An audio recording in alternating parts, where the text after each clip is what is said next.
नमस्कार दोस्तों। हमें पता है कि आप बड़ी बेसब्री से इस सीरीज़ का इंतज़ार कर रहे थे।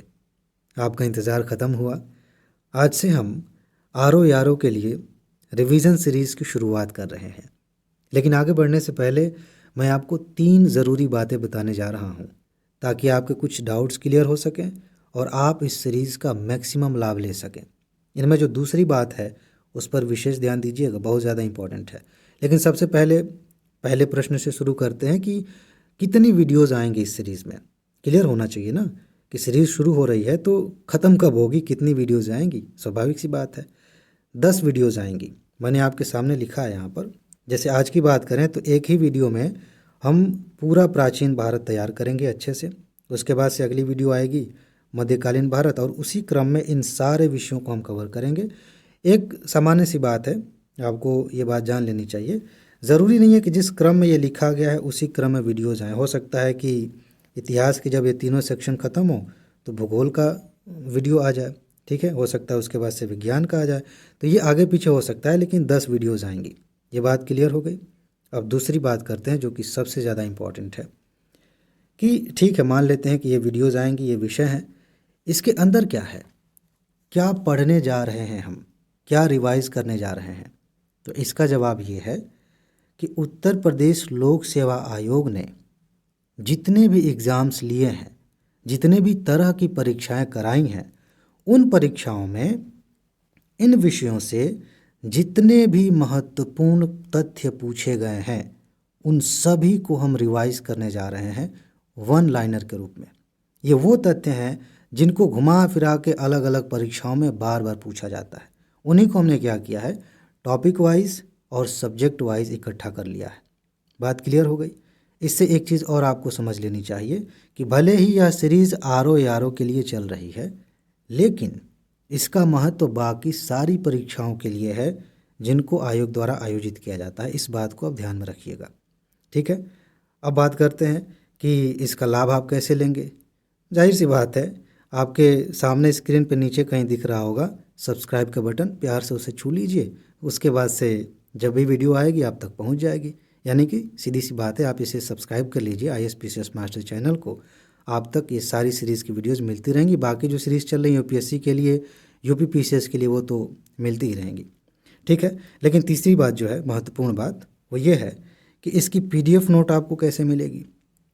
हमने आपको बताया था कि इसके लिए आरो यारो के लिए टेस्ट सीरीज़ आएगी, बहुत ही खूबसूरत टेस्ट सीरीज़ होगी। तो हमने सोचा है कि इसकी PDF नोट टेस्ट सीरीज़ के साथ ही अटैच कर दी जाए ताकि आप प्रैक्टिस भी कर लें और इन चीज़ों को याद भी कर लें, अच्छे से तैयार भी कर लें। कम समय में आप अच्छा स्कोर कर पाएंगे। ये चीज़ें क्लियर होनी चाहिए, ठीक है। जो PDF नोट आपको दी जाती है UPSC के लिए या फिर UPPCS के 29 साल की जो नोट है, करेंट अफेयर की नोट है, वो अलग है। उसके बारे में आपको बताया गया है, और नहीं पता होगा तभी मैं नंबर दे देता हूँ। लेकिन इसकी PDF नोट जो है वो टेस्ट सीरीज़ के साथ मिलेगी। ये चीज़ क्लियर होनी चाहिए। अब आते हैं, उस पर भी थोड़ी सी बात कर लेते हैं कि अगर आपको बाकी नोट्स लेनी है, इसकी नोट तो कैसे मिलेगी मैंने बता दिया, लेकिन UPPCS की UPSC की नोट आपको लेनी है तो आपको सिंपल सी बात है, इस पे व्हाट्सएप मैसेज कर देना है, कुछ भी लिख के भेज दीजिए, हाय हेलो PDF नोट कुछ भी। तो आपको एक मैसेज भेजा जाएगा, एक लिंक भेजा जाएगा, वीडियो का लिंक है, वो इसी चैनल पर खुलेगा। उसमें आपको सारी जानकारी मिल जाएगी, कौन कौन सी नोट्स आपको मिलती हैं, कैसे मिलती हैं, उसका प्रोसेस क्या है, ठीक है जी। अब एक और बात, इस सीरीज़ को राहुल सर कंटिन्यू करेंगे, जो कि मेरे बाद अब वो पढ़ाना शुरू करेंगे। उनको UPPCS में RO बाकी परीक्षाओं में, लेकिन विशेष तौर से RO और UPPCS जो प्रीलिम्स है उस पर उनको एक तरह से कह लें कि विशेषज्ञता हासिल है। कमाल की पकड़ है उनकी। आपने पिछले साल देखा, करंट अफेयर उन्होंने कवर किया था, टेस्ट सीरीज़ उन्होंने तैयार किया था, कितने सारे क्वेश्चंस वहाँ से आए थे। तो इस सीरीज़ को वही पढ़ाएंगे, वही कंटिन्यू करेंगे। मैं जो सीरीज़ चला रहा हूँ, जिसको मैं कंटिन्यू कर रहा हूँ, आपको पता ही है, CSET पढ़ रहे हैं हम, UPSC के लिए टॉप 300 की सीरीज़ चल रही है, और भी बहुत सारी चीज़ें हैं, उसको मैं कवर करता हूँ। तो ये कुछ ज़रूरी बातें थी जानने लायक। अब चलते हैं सीधे टॉपिक पे और इनको अच्छे से तैयार करते हैं, ठीक है जी। तो चलिए शुरुआत करते हैं प्राचीन इतिहास में हड़प्पा स्थल से। हड़प्पा स्थल में जो सबसे महत्वपूर्ण प्रश्न अब तक उत्तर प्रदेश लोक सेवा आयोग के द्वारा पूछे गए हैं, उनमें सबसे पहला प्रश्न है हड़प्पा संस्कृति की उत्तरी सीमा का निर्धारण करता है। तो कौन सा हड़प्पा स्थल उत्तरी सीमा का निर्धारण करता है? तो वह है मांडा। मांडा जो कि जम्मू कश्मीर में है।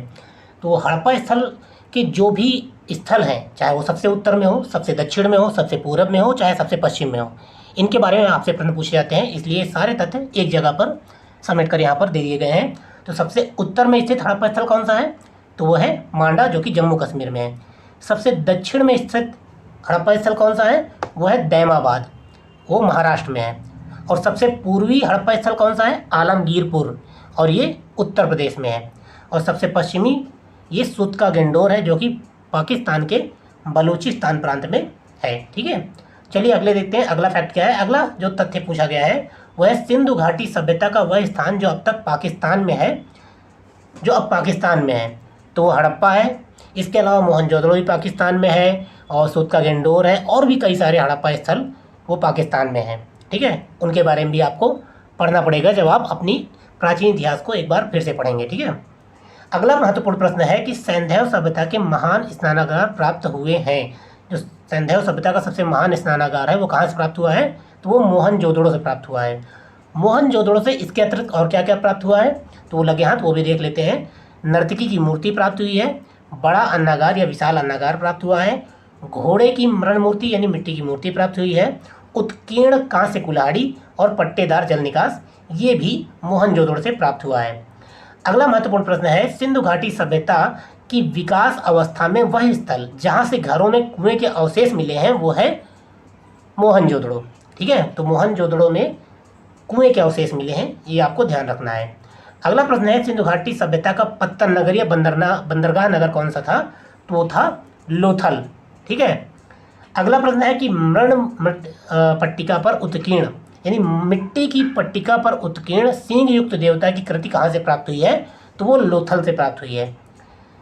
अगला प्रश्न है कि हाथी दांत का पैमाना यानी स्केल, जो हाथी दांत का बना हुआ स्केल, ये कहाँ से प्राप्त हुआ है? तो वो भी लोथल से प्राप्त हुआ है।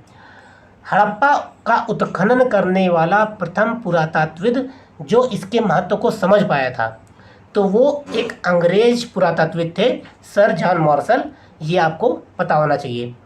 अगला प्रश्न है सिंधु सभ्यता का जो शब्द है, सिंधु सभ्यता शब्द है, इस शब्द का सबसे पहले किसने प्रयोग किया था? तो वो सर जॉन मार्शल ने किया था। सिंधु सभ्यता मतलब इंडस वैली सिविलाइजेशन, क्योंकि ये सिंधु की घाटी में ये सभ्यता पाई गई थी, इसीलिए उन्होंने इसे सिंधु घाटी सभ्यता कहा था।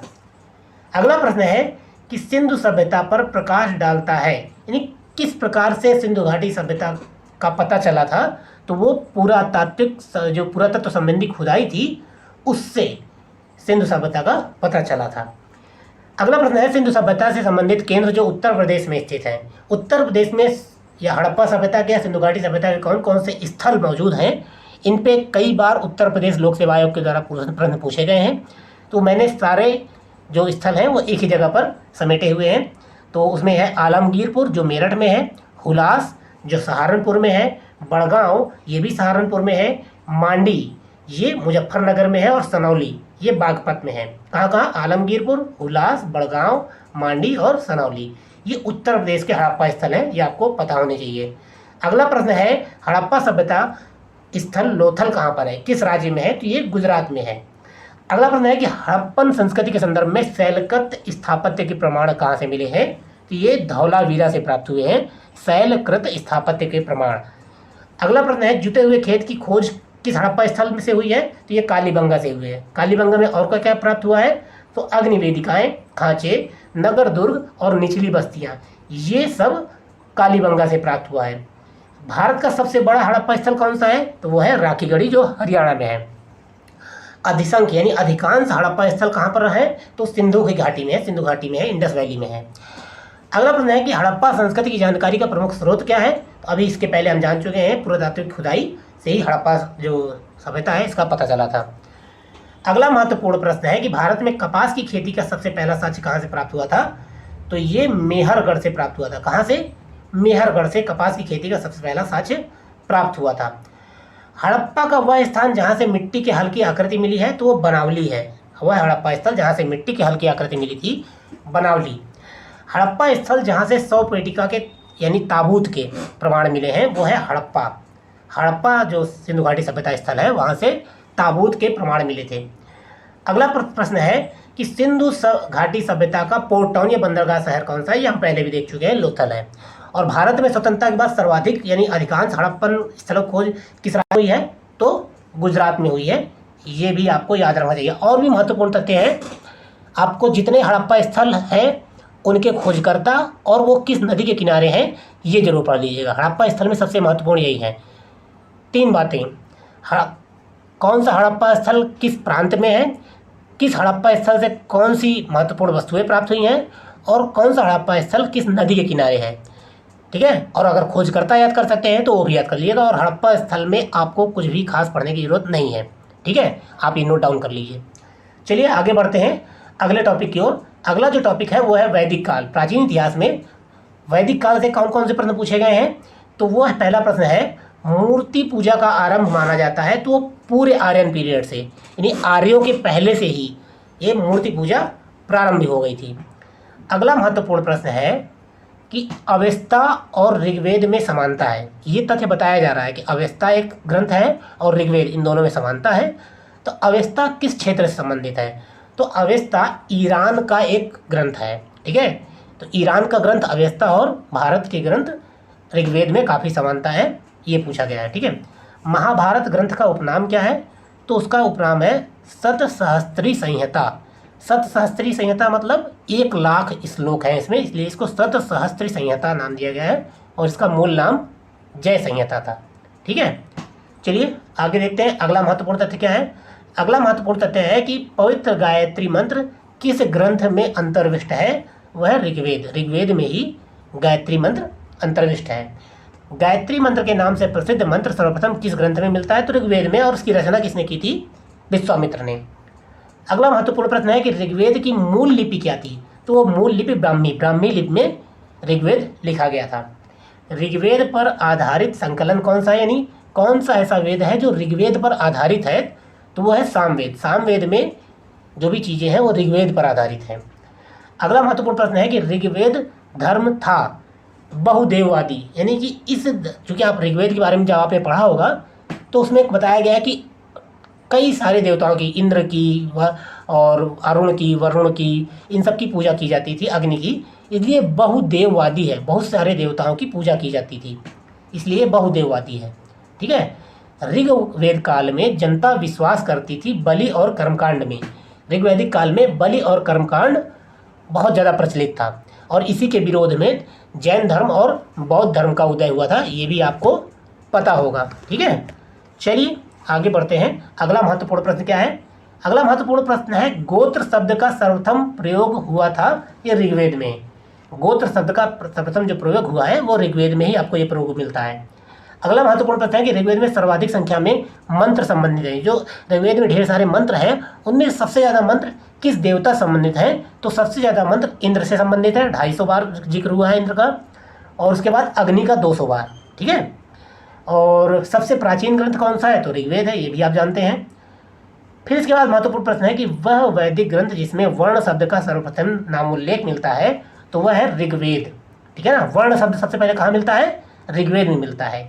ऋग्वेद में उल्लेखित यव शब्द किस कृषि उत्पाद हेतु प्रयुक्त किया गया है?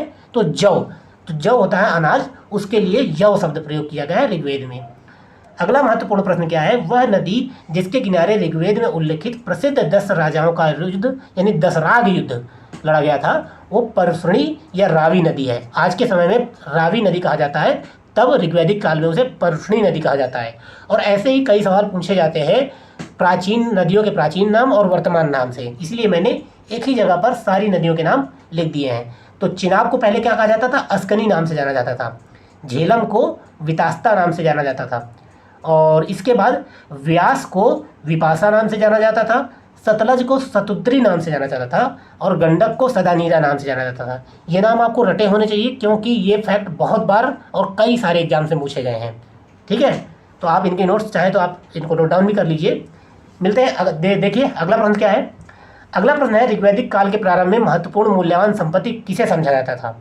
तो गाय को एक बहुत ही महत्वपूर्ण मूल्यवान संपत्ति समझाता था। गाय के लिए युद्ध होता था, गाय के आधार पर ही लोगों की संपत्ति तय होती थी और उनका गोत्र भी तय होता था।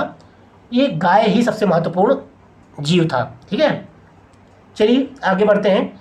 अगला प्रश्न है, वैदिक काल में किस जानवर को अघन्य, अघन्य मतलब जिसे मारा ना जा सके, जिसकी हत्या ना की जा सके, तो गाय को अघन्य कहा जाता था। वह वैदिक साहित्य जिसमें मोक्ष की चर्चा मिलती है, तो वह है उपनिषद। उपनिषदों में मोक्ष की चर्चा मिलती है। ये छोटे छोटे प्रश्न जरूर हैं, आपको सरल लग रहे होंगे, लेकिन जब ये प्रश्न परीक्षा में आ जाते हैं ना, उसमें याद नहीं आते हैं ये छोटे छोटे फैक्ट। अब जैसे ये फैक्ट मुझे पहले नहीं याद था, अभी जब पिछली बार मैंने अपनी नोट से एक बार रिवीजन की तब मुझे पता चला था कि अच्छा, मोक्ष की चर्चा उपनिषद में मिलती है। अगर ऑप्शन में ऋग्वेद लिखा हुआ है और इसके अलावा और भी अन्य ग्रंथ, तो लगता कन्फ्यूजन हो जाता है। ठीक है, इसलिए ये फैक्ट बार बार रिवाइज कीजिए।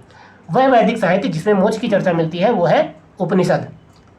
अगला महत्वपूर्ण फैक्ट है कि वैदिक देवताओं में उनका पुरोहित माना जाता है, यानी जितने वैदिक देवता हैं उनके पुरोहित यानी उनके गुरु किसको माना जाता था, तो बृहस्पति को वैदिक देवताओं का गुरु माना जाता था। ठीक है, चलिए आगे बढ़ते हैं। अगला महत्वपूर्ण प्रश्न है, उत्तर वैदिक काल में आर्य संस्कृति का धुर मतलब केंद्र समझा जाता था कुरु और पंचाल को। उत्तर वैदिक काल में 16 महाजनपद हैं और उन 16 महाजनपदों में जो आर्य संस्कृति का केंद्र समझा जाता था वो कुरु और पंचाल को ही समझा जाता था। ठीक है, चलिए आगे देखते हैं। अगला महत्वपूर्ण प्रश्न, वैदिक कर्मकांड में होता का संबंध है। होता मतलब जितने भी वेद हैं, चारों वेद हैं, चारों वेदों को गाने वाले या उनका मंत्रोच्चार कराने वाले जो पुरोहित होते थे वो अलग अलग होते थे और हर वेद का अलग अलग पुरोहित होता था, उनको अलग अलग नाम से पुकारा जाता था। तो ऋग्वेद के जो कर्मकांड कराते थे, जो पुरोहित होते थे, उनको होता कहा जाता था। क्या कहा जाता था? होता। ऋग्वेद के पुरोहित को होता कहते थे, यजुर्वेद के पुरोहित को अधर्वयु कहते थे, अधवर्यु। ठीक है, और सामवेद के पुरोहित को उद्गाता, सामवेद के पुरोहित को उद्गाता कहते थे और अथर्ववेद के पुरोहित को ब्रह्मा कहते थे। ठीक है, चलिए आगे बढ़ते हैं। अगला महत्वपूर्ण तथ्य है, आरंभिक वैदिक साहित्य में सर्वाधिक वर्णित नदी है, यानी किस नदी का सबसे ज़्यादा जिक्र किया गया है, तो सिंधु। यहाँ पर दो तथ्य हैं जिनमें आप कंफ्यूज हो सकते हैं। सबसे ज़्यादा किस नदी का जिक्र किया गया है वैदिक साहित्य में, तो वो है सिंधु। लेकिन सबसे ज़्यादा पूजनीय या सबसे पवित्र नदी किसे माना गया है, तो वो है सरस्वती। वह नदी जिसको ऋग्वेद में मातेतमा, देवीतमा और नदीतमा कहा गया है, तो वो सरस्वती हैं। सबसे ज़्यादा पूजनीय कौन सी है? सरस्वती हैं। और सबसे ज़्यादा जिक्र किसका है? सिंधु का। और अगला महत्वपूर्ण प्रश्न है कि शुक्ल यजुर्वेद की संहिता है, ये वाजसनेयी संहिता, शुक्ल यजुर्वेद की संहिता वाजसनेयी संहिता है। ठीक है, शतपथ ब्राह्मण में उल्लिखित राजा विदेह माधव से संबंधित ऋषि कौन थे? शतपथ ब्राह्मण में उल्लिखित राजा विदेह माधव से संबंधित ऋषि थे ऋषि गौतम राहुगण। ठीक है, चलिए आगे बढ़ते हैं। अगला महत्वपूर्ण प्रश्न है कि किस ग्रंथ में पुरुष मेध का उल्लेख हुआ है? किस ग्रंथ में पुरुष मेध का उल्लेख हुआ है, तो वो है शतपथ ब्राह्मण। शतपथ ब्राह्मण में पुरुष मेध का उल्लेख हुआ है। तो अगला देखते हैं, अगला महत्वपूर्ण प्रश्न क्या है? गोपथ ब्राह्मण संबंधित है अथर्ववेद से। गोपथ ब्राह्मण ये ब्राह्मण ग्रंथ होते थे, सभी जो वेद हैं उनके अनेक ब्राह्मण ग्रंथ हैं, उनमें से अथर्ववेद का ब्राह्मण ग्रंथ कौन सा था? गोपथ ब्राह्मण। आयुर्वेद अर्थात जीवन का विज्ञान, इसका जिक्र कहाँ मिलता है, इसका उल्लेख कहाँ मिलता है? अथर्ववेद में मिलता है। आयुर्वेद का उल्लेख अथर्ववेद में मिलता है। और वह उपनिषद जिसमें पहली बार निराशावाद के तत्व दिखाई दिए थे, वह उपनिषद जिसमें पहली बार निराशावाद के तत्व दिखाई दिए थे, वह है मैत्रायणी उपनिषद। ठीक है, कौन सी? मैत्रायणी उपनिषद में पहली बार निराशावाद के। ठीक है, चलिए आगे। अगला महत्वपूर्ण प्रश्न कौन सा है, तो भारतीय प्रतीक पर उत्कीर्ण सत्यमेव जयते कहाँ से लिया गया है? ये सवाल तो इतनी बार पूछा गया है कि मतलब आपको रटा होना चाहिए। मुंडकोपनिषद, जो आप सत्यमेव जयते का जो लोगो देखते हैं वो आप लिया गया है मुंडकोपनिषद से। ठीक है, चलिए अगला महत्वपूर्ण प्रश्न क्या है? प्राचीन भारत में निशाका नाम से जाने जाते थे स्वर्ण, जो सोने के आभूषण होते थे प्राचीन काल में, उन्हें निशाका कहा जाता था। निशाका स्वर्ण आभूषण होते थे। ठीक है, चलिए आगे देखते हैं। अगला महत्वपूर्ण प्रश्न क्या है वैदिक काल से? 14वीं सदी ईस्वी के पूर्व, 14वीं शताब्दी ईसा पूर्व का एक अभिलेख जिसमें वैदिक देवताओं का वर्णन है, वो कहाँ से प्राप्त हुआ था? 14वीं शताब्दी ईसा पूर्व का एक अभिलेख जिसमें वैदिक देवताओं का वर्णन है, वो कहाँ से प्राप्त हुआ था? एशिया माइनर में बोगज कोई नामक स्थान से। ठीक है, बोगज कोई एक स्थान है एशिया माइनर में, वहाँ से ये अभिलेख प्राप्त हुआ था। मनुस्मृति मुख्यतः संबंधित है सामाजिक व्यवस्था से, ठीक है, सामाजिक व्यवस्था संबंधित एक जो ग्रंथ है वो है मनुस्मृति, ठीक है। चलिए आगे बढ़ते हैं। अगला महत्वपूर्ण प्रश्न है कि वह उपनिषद जिसमें आध्यात्मिक ज्ञान के विषय में नचिकेता और यम का संवाद है। यम नचिकेता संवाद, ये बहुत मतलब कई बार सवाल पूछा गया और इम्पोर्टेंट भी है। कठोपनिषद, किस उपनिषद में? कठोपनिषद में यम नचिकेता संवाद का उल्लेख है, ठीक है। अगला महत्वपूर्ण प्रश्न क्या है? ऋग्वेद में वह नदी जिसका उल्लेख अफगानिस्तान के साथ आर्यों के संबंध में जो संबंध का सूचक है, वह नदी है कुभा और क्रमू, ठीक है। इसको काबुल नाम से जाना जाता है, कुंभा को। तो ये ऋग्वेद में वह नदी जिसका उल्लेख अफगानिस्तान के आर्यों के साथ संबंध का सूचक है, ठीक है। अगला प्रश्न है सर्वाधिक ऋग्वैदिक सूक्त समर्पित है, तो इंद्र देवता को समर्पित है। मैंने आपको बताया 250 सूक्त जो है वो इंद्र को समर्पित है और इंद्र के बाद 200 सूक्त अग्नि को समर्पित है। चलिए अगला महत्वपूर्ण प्रश्न क्या है? आर्य शब्द का शाब्दिक अर्थ क्या है? तो श्रेष्ठ, ये आपको पता होगा पहले से, आर्य श्रेष्ठ शब्द के लिए प्रयुक्त होता है। और अध्वर्यु का अर्थ होता है यज्ञ करने वाला पुरोहित, ठीक है। यजुर्वेद का जो पुरोहित होता है वो यज्ञ करने वाला पुरोहित होता है, उसको अध्वर्यु कहा जाता है, ठीक है। उपनिषद काल के राजा अश्वपति शासक थे कैकेय के। कैकेय के राजा कौन थे? अश्वपति, उपनिषद काल में, ठीक है। अगला महत्वपूर्ण प्रश्न है सर्ग, प्रतिसर्ग, वंश, मनवंतर और वंशानुचरित संकेतक है पुराणों का। सर्ग, प्रतिसर्ग, वंश, मनवंतर और वंशानुचरित, ये किसके संकेतक हैं? ये पुराणों के संकेतक हैं, ठीक है। चलिए आगे देखते हैं। अगला महत्वपूर्ण प्रश्न है कि भारत का प्रथम विधि निर्माता किसे माना जाता है? यानी भारत के पहले विधि निर्माता मनु को माना जाता है। मनुस्मृति उन्होंने लिखी थी और उसी में सामाजिक नियम कानूनों का उल्लेख है। अगला महत्वपूर्ण प्रश्न है प्राचीन काल के महान विधि निर्माता मनु थे, ये भी कई बार पूछा गया है।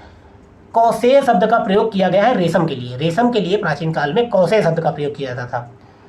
और क्लासिकी संस्कृत में आर्य शब्द का है अर्थ क्या है? वही उत्तम व्यक्ति, श्रेष्ठ व्यक्ति। और ऋग्वेद क्या है? तो स्रोतों का संकलन है। ऋग्वेद स्रोतों का एक संकलन है। ये सीधे सीधे मतलब प्रश्न पूछा गया था ऋग्वेद क्या है, और 4 ऑप्शन थे, तो उसमें स्रोतों का संकलन ऋग्वेद है। इतिहास शब्द का उल्लेख किस वेद में मिलता है? अथर्ववेद में। अथर्ववेद में इतिहास शब्द का उल्लेख मिलता है। चलिए आगे बढ़ते हैं। ऋग्वेदों में उल्लिखित 10 राजाओं का जो संग्राम हुआ था, युद्ध हुआ था, जिसे 10 राग युद्ध कहा जाता है, वो परुसरणी नदी के तट पर हुआ था। ये आपको मैं पहले ही बता चुका हूँ, ठीक है। और उसमें सुदास नामक जो राजा था वो इस 10 राग युद्ध को जीता था। चलिए आगे बढ़ते हैं अगले चैप्टर की ओर। अगला चैप्टर है महाजनपद काल। और महाजनपद काल में जितने भी महत्वपूर्ण प्रश्न पूछे गए हैं लोक सेवा आयोग के द्वारा, वो सब हम देख लेंगे। पहला प्रश्न है 16 महाजनपदों का उल्लेख कहाँ मिलता है? अंगुत्तर निकाय में। एक बौद्ध ग्रंथ है अंगुत्तर निकाय, और उसमें 16 महाजनपदों का उल्लेख मिलता है। कलिंग नरेश खारवेल किस वंश से संबंधित थे? तो चेदी वंश से संबंधित थे। किस वंश से? चेदी वंश से। कलिंग नरेश खारवेल, ठीक है। और 6वीं शताब्दी ईसा पूर्व का मत्स्य महाजनपद स्थित है राजस्थान में। जितने भी 16 महाजनपद हैं वो आपको रटे होने चाहिए, उनकी राजधानी और वर्तमान में वो कहाँ पर हैं, ठीक है। जो वो सारे के सारे जो 16 महाजनपद हैं उनको रट लीजिएगा, उनकी राजधानी जरूर रट लीजिएगा, ठीक है। 6वीं शताब्दी ईसा पूर्व का मत्स्य महाजनपद कहाँ स्थित था? राजस्थान में। और किस प्राचीन नगर के अवशेष कुग्रहार स्थल से प्राप्त हुए हैं? ये पाटलिपुत्र। पाटलिपुत्र के अवशेष कुग्रहार स्थल से प्राप्त हुए हैं। मालवा क्षेत्र पर मगध की सत्ता का विस्तार किसके शासनकाल में हुआ था? तो इस शिशुनाग के शासनकाल में मालवा क्षेत्र पर भी अधिकार कर लिया था। मगध का जो विस्तार है वो मालवा क्षेत्र तक शिशुनाग के काल में हो गया था, ठीक है। और मगध का वह शासक जिसने राज्यारोहण के लिए अपने पिता की हत्या की और इसी तरह उसके पुत्र ने उसकी भी हत्या कर दी, इसी कारणवश वह अपने पुत्र के हाथों मारा गया। तो वो कौन सा शासक था? अजातशत्रु। अजातशत्रु ने अपने पिता की हत्या की और अजातशत्रु के पुत्र ने अजातशत्रु की हत्या की। अगला प्रश्न है मगध का वह सम्राट जिसे परशुराम के नाम से जाता है। परशुराम के नाम से जाना जाता है, तो वह है महापद्मनंद। महापद्मनंद को जो नंद वंश का संस्थापक है वो अपरो परशुराम के नाम से जाना जाता है। चलिए आगे बढ़ते हैं। अगला महत्वपूर्ण प्रश्न है प्राचीन श्रावस्ती नगर विन्यास की आकृति कैसी है। जो प्राचीन श्रावस्ती नगर है उसका आकार कैसा था, तो वह अर्धचंद्राकार था। ठीक है। अगला प्रश्न है 6वीं शताब्दी ईसा पूर्व सुक्तिमती, माफ कीजिएगा, सुक्तिमती ये किस देश की राजधानी थी या किस क्षेत्र की राजधानी थी? चेदी की राजधानी सुक्तिमती थी। चलिए अगला प्रश्न क्या है? अगला प्रश्न है अभिलेखित साक्ष्य में प्रकट होता है कि नंद राजा के आदेश से एक नहर खोदी गई थी। कहाँ खोदी गई थी? तो ये कलिंग में खोदी गई थी। नंद राजा के आदेश से एक नहर कहाँ खोदी गई थी? कलिंग में खोदी गई थी। अगला प्रश्न है कि उदयन वासव दत्ता की दंत कथा संबंधित है कौशाम्बी से। जो उदयन वासव दत्ता की जो दंत कथा है वो किस स्थान से संबंधित है? तो वो कौशाम्बी से संबंधित है। ठीक है। और अगला प्रश्न है कि प्राचीन भारत में मगध साम्राज्य की सबसे प्रारंभिक राजधानी कौन सी थी? तो प्राचीन भारत में मगध साम्राज्य की सबसे पहली राजधानी पाटलिपुत्र थी। ठीक है। तो अब यहाँ से हम जैन धर्म के जो महत्वपूर्ण सवाल पूछे गए हैं उन्हें देखेंगे। आपको रिवीजन अपनी नोट्स करनी ही करनी है, लेकिन लोक सेवा आयोग में कैसे प्रश्न पूछे जाते हैं वो हम यहाँ पर जिक्र कर रहे हैं। इसके अलावा यूपीपीसीएस में अगर आप सिर्फ ये देखना चाहते हैं कि यूपीपीसीएस के जो प्रीवियस ईयर फैक्ट्स हैं और वो भी ईयर वाइज सब्जेक्ट वाइज, तो आप हमारा जो नीचे कमेंट बॉक्स में लिंक दिए गए वहाँ पर क्लिक करके वो उनकी पीडीएफ प्राप्त कर सकते हैं। तो कमेंट बॉक्स में आप जाइए और उस लिंक पर क्लिक करके सारी जानकारी आपको प्राप्त हो जाएगी। वो भी बहुत ही महत्वपूर्ण है। यूपीपीसीएस के सारे फैक्ट वहाँ पर ईयर वाइज कंपाइल किए गए हैं। ठीक है। देखते हैं जैन धर्म। पहला प्रश्न क्या है? जैन धर्म के संस्थापक कौन थे? ऋषभदेव। कौन थे? ऋषभदेव जैन धर्म के पहले संस्थापक थे। महावीर स्वामी का जन्म कहाँ हुआ था? तो महावीर स्वामी का जन्म हुआ था कुंडल ग्राम में। ये कुंडलपुर लिखा है, कुंडल ग्राम में हुआ था या कुंडग्राम में हुआ था। ठीक है। अलग अलग नामों से जाना जाता है, तो ऑप्शन में कुंडलपुर भी था, कुंडग्राम भी होता तो भी सही होता। और महावीर स्वामी को ज्ञानोदय प्राप्त हुआ था। ज्ञान की प्राप्ति कहाँ हुई थी? ऋजुपालिका नदी के तट पर। कहाँ पर? ऋजुपालिका नदी के तट पर महावीर स्वामी को ज्ञान की प्राप्ति हुई थी। ये तथ्य आपको ध्यान रखना है। महावीर का प्रथम अनुयायी कौन था? यानी महावीर स्वामी के पहले अनुयायी कौन बने थे? जमाली महावीर के पहले अनुयायी थे। और त्रिरत्न सिद्धांत कौन कौन से? सम्यक धारणा, सम्यक चरित्र, सम्यक ज्ञान। ये किस धर्म से संबंधित है? तो ये जैन धर्म से संबंधित है। ठीक है। ये जो त्रिरत्न सिद्धांत है, सम्यक धारणा, सम्यक चरित्र और सम्यक ज्ञान, ये जैन धर्म से संबंधित है। इसलिए आप बौद्ध धर्म से कंफ्यूज मत हो जाइएगा। और अगला महत्वपूर्ण तथ्य है वो है आजीवक संप्रदाय के संस्थापक कौन थे? मक्खली गोसाल। आजीवक संप्रदाय के जो संस्थापक कौन थे? मक्खली गोसाल। प्रारंभिक जैन साहित्य किस भाषा में लिखे गए थे? जो अर्धमागधी भाषा में लिखे गए थे। ये बहुत प्रश्न कंफ्यूज करते हैं। ठीक है। ये छोटे छोटे तथ्य बहुत कंफ्यूज करते हैं, बार बार इसको सुनिएगा। प्रारंभिक जैन जो साहित्य है किस भाषा में लिखे गए हैं? अर्धमागधी में लिखे गए हैं। और यापनीय एक संप्रदाय था जैन धर्म का। यापनीय एक संप्रदाय था। किस धर्म का संप्रदाय था यापनीय? ये जैन धर्म का संप्रदाय था। चलिए आगे देखते हैं। अगला प्रश्न कौन सा है? अगला प्रश्न है तीर्थंकर शब्द संबंधित है तो जैन धर्म संबंधित है। ये बहुत आसान सा प्रश्न है। अगला महत्वपूर्ण प्रश्न है कि वह जैन सभा जिसमें अंतिम रूप से श्वेतांबर आगम का संपादन हुआ था पाटलिपुत्र में हुआ था। वह जैन सभा जिसमें अंतिम रूप से श्वेतांबर आगम का संपादन हुआ तो वो पाटलिपुत्र में आयोजित की गई थी जैन सभा। ठीक है। और अगला प्रश्न है कि प्रभास गिरी जिनका तीर्थ स्थल है जैनों का, जो जैन धर्म के लोग हैं उनका तीर्थ स्थल है प्रभास गिरी। और अभी बड़ा चर्चा में रहा है, तो ये क्या नाम है, झारखंड का एक स्थल है। ठीक है। वो भी आपको पता होना चाहिए। सम्मेद पर्वत, सम्मेद शिखर, वो भी बहुत महत्वपूर्ण स्थल है जैनों का, वो भी आपको पता होना चाहिए। ठीक है। चलिए आगे बढ़ते हैं। अगला महत्वपूर्ण प्रश्न है वह धर्म जो विश्व विनाशकारी प्रलय की अवधारणा में विश्वास नहीं करता। अधिकांश धर्म है जो ये मानते हैं कि एक समय आएगा जब संपूर्ण सृष्टि का विनाश हो जाएगा, चाहे वो मुस्लिम धर्म हो, हिंदू धर्म में, और भी कई धर्म हैं जिनमें ये कहा जाता है कि विश्व का एक निश्चित समय के बाद विनाश हो जाएगा। लेकिन एक ऐसा धर्म है जो ये नहीं मानता है, वो है जैन धर्म। ठीक है। जैनियों की प्रवृत्ति यानी जैन धर्म की पवित्र पुस्तकें किस नाम से जानी जाती हैं? जैन धर्म की पवित्र पुस्तकें आगम, आगम अगम सिद्धांत के नाम से जानी जाती हैं। अगम सिद्धांत नाम से ये जानी जाती हैं। ठीक है। अगला महत्वपूर्ण प्रश्न है कि तीर्थंकरों का कालक्रमानुसार सही क्रम क्या है।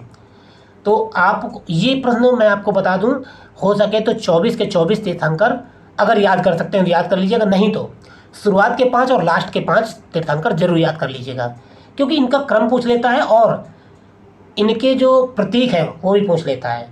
फिलहाल तो जो क्रम अभी ये सवाल पूछा गया था मैं बता देता हूँ।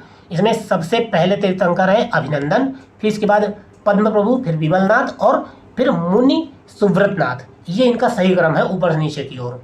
ठीक है। पहले तीर्थंकर आपको पता होना चाहिए, आखिरी तीर्थंकर महावीर स्वामी पता होने चाहिए, पहले तीर्थंकर ऋषभदेव पता होने चाहिए। ऐसे करके बीच के जो 22 और तीर्थंकर हैं उनके बारे में भी थोड़ा बहुत आपको पता होना चाहिए। कभी कभी सवाल पूछ लेता है, इनका क्रम सजाने के लिए पूछ लेता है। ठीक है। चलिए, बौद्ध धर्म से जितने भी प्रश्न पूछे गए हैं उन्हें जल्दी से देख लेते हैं। बौद्ध धर्म से जो पहला प्रश्न पूछा गया है वो है बुद्ध का जन्म कहाँ हुआ था। ये आपको पता होगा, लुम्बिनी में। ठीक है। और बुद्ध की मृत्यु कहाँ हुई थी, ये उत्तर प्रदेश में। ठीक है। उत्तर प्रदेश में बुद्ध की मृत्यु हुई थी, कुशीनगर में। ठीक है। चलिए आगे बढ़ते हैं। बुद्ध के जीवन की वह घटना जिसको महाभिनिष्क्रमण के रूप में जाना जाता है वो है गृह त्याग। बुद्ध के जो अनेक कार्य हैं या अनेक प्रतीक हैं कि किन किन कार्यों से उनके प्रतीकों को जाना जाता है, जैसे उनके गृह त्याग को महाभिनिष्क्रमण नाम से जाना जाता है, और उनके मृत्यु को किस नाम से जाना जाता है, उनके जन्म का प्रतीक क्या था। ये कुछ जो तथ्य है वो आपको बौद्ध धर्म के पता होने चाहिए। ठीक है। जब आप दोबारा रिवीजन कीजिएगा बौद्ध धर्म का तो आप इन तथ्यों पे विशेष ध्यान दीजिएगा। गौतम बुद्ध ने अपना प्रथम प्रवचन कहाँ दिया था, ये सारनाथ में दिया था। और बुद्ध के उपदेश संबंधित है आचरण की शुद्धता और पवित्रता से। बुद्ध के जो उपदेश हैं वो संबंधित है आचरण की शुद्धता और पवित्रता से। और भारतीय कला में बुद्ध के जीवन की किस घटना का चित्रण मृग सहित चक्र द्वारा हुआ है। यानी ऐसा कौन सा चित्र है जिसमें भारतीय कला में उनको मृग सहित एक चक्र के साथ दिखाया गया है, तो वह है प्रथम उपदेश। यानी बुद्ध ने जब अपना पहला उपदेश दिया था इस घटना को मृग सहित चित्र और चक्र नाम जैसे चित्रण से दर्शाया गया है। और धर्म चक्र परिवर्तन किया गया था कहाँ से, बौद्ध धर्म में या बुद्ध के द्वारा धर्म चक्र परिवर्तन कहाँ से प्रारंभ किया गया था, तो सारनाथ से प्रारंभ किया गया था। यह प्रथम उपदेश कहाँ दिया था, सारनाथ में दिया गया था। और अगला महत्वपूर्ण प्रश्न है कि सारनाथ में अपना प्रथम प्रवचन किसने दिया था, महात्मा बुद्ध ने। और बुद्ध ने सर्वाधिक उपदेश कहाँ दिए थे, श्रावस्ती में। बहुत इंपॉर्टेंट सवाल है। कुछ तथ्य तो आसानी से याद हो जाते हैं लेकिन कुछ तथ्य बार बार भूल जाते हैं। उन्हीं में से एक तथ्य है कि बुद्ध ने सर्वाधिक उपदेश कहाँ दिए थे, श्रावस्ती में दिए थे। बौद्ध संघ में भिक्षुणी के रूप में स्त्रियों के प्रवेश की अनुमति बुद्ध द्वारा दी गई थी कहाँ पर, वैशाली में। वैशाली में स्त्रियों के प्रवेश की जो अनुमति है बुद्ध ने दी थी। अगला महत्वपूर्ण प्रश्न है कि बुद्ध के जीवन काल में ही संघ प्रमुख होना चाहता था। कौन ऐसा व्यक्ति था जो बुद्ध के जीवन काल में यानी बुद्ध के जीते जी एक संघ प्रमुख बनना चाहता था, तो वो बुद्ध जी के चचेरे भाई देवदत्त थे। ठीक है। ऐसा कहा जाता है, दंत कथाओं में ऐसा ही कहा गया कि देवदत्त उनका चचेरा भाई था। बुद्ध द्वारा उपदेशित अंतिम व्यक्ति कौन था, सुभद्द। यानी अंतिम उपदेश बुद्ध जी ने किसको दिया था, सुभद्द को दिया था। अगला महत्वपूर्ण प्रश्न है, त्रिपिटक है बुद्ध के उपदेशों का संग्रह। त्रिपिटक यो आप 3 ग्रंथ हैं इनके महत्वपूर्ण बौद्ध धर्म के, वो किससे संबंधित हैं, बुद्ध के उपदेशों के संग्रह से संबंधित हैं। और बौद्ध धर्म में तिरत्न संबंधित हैं। बौद्ध धर्म के तिरत्न और जैन धर्म के तिरत्न। जैन धर्म में जो तिरत्न थे वो सम्यक धारणा, सम्यक चरित्र, ये सब थे। और बौद्ध धर्म में जो जैन धर्म में कौन थे, सम्यक करके थे। उनके आगे सम्यक शब्द लगता है, सम्यक धारणा, सम्यक चरित्र। और इनमें बौद्ध तिरत्न जो है ये केवल बुद्ध धम्म संघ ऐसे हैं। ये कन्फ्यूजन का है। आपसे पूछा जाएगा कि सम्यक धारणा, सम्यक चरित्र, ये समझो ये तिरत्न है ये किस धर्म संबंधित है। हो सकता है आपको दिमाग में आए कि तिरत्न तो बौद्ध धर्म के थे। नहीं, जैन धर्म में भी तिरत्न है और बौद्ध धर्म में भी तिरत्न है। तो जो बौद्ध धर्म के तिरत्न है वो है बुद्ध, धम्म और संघ। ये आपको याद रखिएगा। ठीक है। अगला प्रश्न है कि प्रथम बौद्ध समिति का आयोजन कहाँ हुआ था, या प्रथम बौद्ध संगीति का आयोजन कहाँ हुआ था। ठीक है। 4 संगीतियाँ हुई थी, उनमें से अजातशत्रु के शासनकाल में पहली संगीति हुई थी। ठीक है। और इसको ट्रिक से मैंने याद भी किया था। आजकल अशोक कनिष्क के दरबार में रहता है। आज कल, आज मतलब अजातशत्रु, कल मतलब काला अशोक, और तीसरा है अशोक, और चौथा है कनिष्क। ये इनके काल में चारों संगीतियाँ हुई हैं, अजातशत्रु, कालाशोक, अशोक और कनिष्क। अगला महत्वपूर्ण प्रश्न क्या है? संसार अस्थिर और क्षणिक है, यानी स्थिर नहीं है और क्षणिक है। यह कथन किसने कहा था? ये बुद्ध ने कहा था। भगवान बुद्ध ने कहा था कि संसार अस्थिर और क्षणिक है। वह बौद्ध ग्रंथ जिसमें संघ के जीवन के नियम प्राप्त होते हैं वह है विनय पिटक। विनय पिटक से जो विनय पिटक बौद्ध ग्रंथ है, जो त्रिपिटक आपने पढ़े थे, ऊपर आपने त्रिपिटक के बारे में पढ़ा है, उनमें से विनय पिटक है। विनय पिटक जो बौद्ध ग्रंथ है ये किसके बारे में है? तो संघ के जो नियम कानून है उससे संबंधित है विनय पिटक। ठीक है, चलिए आगे बढ़ते हैं। अगला है विदेशी राजा जिसने समुद्रगुप्त से अनुरोध किया था कि उसे भारत में बौद्ध विहार बनाने की अनुमति दी जाए। वह कौन था? मेघवर्मन। मेघवर्मन एक ऐसा विदेशी राजा था जिसने समुद्रगुप्त से अनुरोध किया था कि भारत में एक बौद्ध विहार बनाने की मुझे अनुमति दीजिए, और यह अनुमति उसे प्राप्त हुई थी। ठीक है, चलिए आगे बढ़ते हैं। बोध गया में महात्मा बुद्ध ने 2 बंजारों को उपदेश देकर अपना उपासक बना लिया था। वो बंजारे कौन थे? मल्लिक और तपस्यु। देखिए ऐसे प्रश्न भी यूपी पीसीएस पूछता है जो आपको कहीं किसी किताब में ढूंढने को नहीं मिलेंगे। ठीक है, वो कौन से 2 बंजारे थे जिनको महात्मा बुद्ध ने उपदेश दिया था? वो थे मल्लिक और तपस्यु। और सप्तपर्णी गुफा कहाँ स्थित है? राजगृह बिहार में। सप्तपर्णी गुफा कहाँ स्थित है? राजगृह बिहार में। अगला प्रश्न है कि विशुद्धिमग्ग नामक पुस्तक किस संप्रदाय से संबंधित है? तो ये बौद्ध धर्म के हीनयान संप्रदाय से संबंधित है। बौद्ध धर्म के हीनयान संप्रदाय में विशुद्धिमग्ग नामक एक पुस्तक का जिक्र है। ये सब पुस्तक इसी संबंधित है। ठीक है, चलिए आगे बढ़ते हैं। अगला महत्वपूर्ण प्रश्न है शून्यता के सिद्धांत का सर्वप्रथम प्रतिपादन करने वाला बौद्ध दार्शनिक कौन था? नागार्जुन। नागार्जुन ने शून्यवाद या शून्यता का सिद्धांत दिया था। उत्तर प्रदेश में बौद्ध एवं जैनियों दोनों की प्रसिद्ध तीर्थस्थली कौन सी है? कौशाम्बी। कौशाम्बी एक ऐसा जिला है जहाँ पर बौद्ध और जैन दोनों जो तीर्थस्थल आपको प्राप्त होंगे। बौद्ध तथा जैन दोनों ही धर्म विश्वास करते थे। किस एक तथ्य पर दोनों धर्म विश्वास करते थे बौद्ध और जैन? तो कर्म तथा पुनर्जन्म के सिद्धांत पर बौद्ध और जैन दोनों विश्वास करते हैं। अगला महत्वपूर्ण तथ्य क्या है? अफगानिस्तान का बमियान प्रसिद्ध है। बड़ी बड़ी विशाल प्रतिमाएं हैं बौद्ध की, जिन्हें अब तो नष्ट कर दिया गया है। वो बुद्ध की प्रतिमा से संबंधित है। कहाँ है? अफगानिस्तान में बमियान एक स्थल है। वहाँ पर बड़ी बड़ी बुद्ध की मूर्तियाँ हैं जिन्हें मुस्लिम आक्रमणकारियों ने नष्ट कर दिया था। ठीक है, हालांकि अभी भी अवशेष वहाँ पर हैं। और देश में मूर्ति पूजा की नींव रखी गई थी बौद्ध धर्म से, क्योंकि वैदिक धर्म के बाद वैदिक धर्म में मूर्ति पूजा नहीं होती थी। ठीक है, यज्ञ हुआ करते थे। और वैदिक धर्म के बाद जब बौद्ध धर्म आया तो बौद्ध धर्म का जो एक हीनयान संप्रदाय है, हीनयान और महायान, तो महायान संप्रदाय में बुद्ध की पूजा की जाने लगी थी। तो बुद्ध की मूर्तियों की पूजा बौद्ध धर्म से ही शुरू हुई थी, ये आपको याद रखना है। वह काल जिसमें बुद्ध की खड़ी प्रतिमा बनाई गई थी वो कौन सा काल था? कुषाण काल में। कुषाणों के समय बुद्ध की खड़ी प्रतिमाएं बनाने जाने लगी थी। वैसे तो बुद्ध की पद्मासन में बैठी हुई जो मूर्तियाँ हैं वही पहले बनाई जाती थी। चलिए आगे देखते हैं अगला प्रश्न कौन सा है। अगला महत्वपूर्ण प्रश्न है कि भूमि स्पर्श मुद्रा की सारनाथ बुद्ध प्रतिमा संबंधित है। बुद्ध की एक प्रतिमा है जिसमें वो भूमि स्पर्श मुद्रा में है, और ये सारनाथ में ये किस काल से संबंधित है? गुप्त काल में बनाई गई थी। ये किस काल में? गुप्त काल में ये बनाई गई थी। और अगला महत्वपूर्ण प्रश्न है विक्रमशिला विहार के संस्थापक कौन थे? धर्मपाल। विक्रमशिला किसने बनाया था? धर्मपाल ने। कहाँ के स्तूप के उत्खनन में सरित पुत्र के अवशेष प्राप्त हुए हैं? सांची से। सरित पुत्र के अवशेष कहाँ से प्राप्त हुए हैं? सांची से, सांची के स्तूप से। अगला महत्वपूर्ण प्रश्न है कि वह पवित्र बौद्ध स्थल जो निरंजना नदी के तट पर स्थित है बोध गया। तो आप जानते हैं कि बुद्ध को ज्ञान की प्राप्ति निरंजना नदी के तट पर हुई थी, और इसलिए वहाँ पर बोध गया नामक स्थान मतलब तीर्थ स्थल है बौद्ध धर्म का। अगला महत्वपूर्ण प्रश्न है, एशिया की ज्योतिपुंज के तौर पर या लाइट ऑफ एशिया के नाम पर किसे जाना जाता है? गौतम बुद्ध को। गौतम बुद्ध के समय का प्रसिद्ध वैद्य जीवक किसके दरबार से संबंधित था? बिंबिसार के दरबार में। बिंबिसार के दरबार में प्रसिद्ध बौद्ध एक वैद्य था जीवक। तो जीवक किसके दरबार में था? बिंबिसार के दरबार में था। ठीक है, चलिए आगे देखते हैं।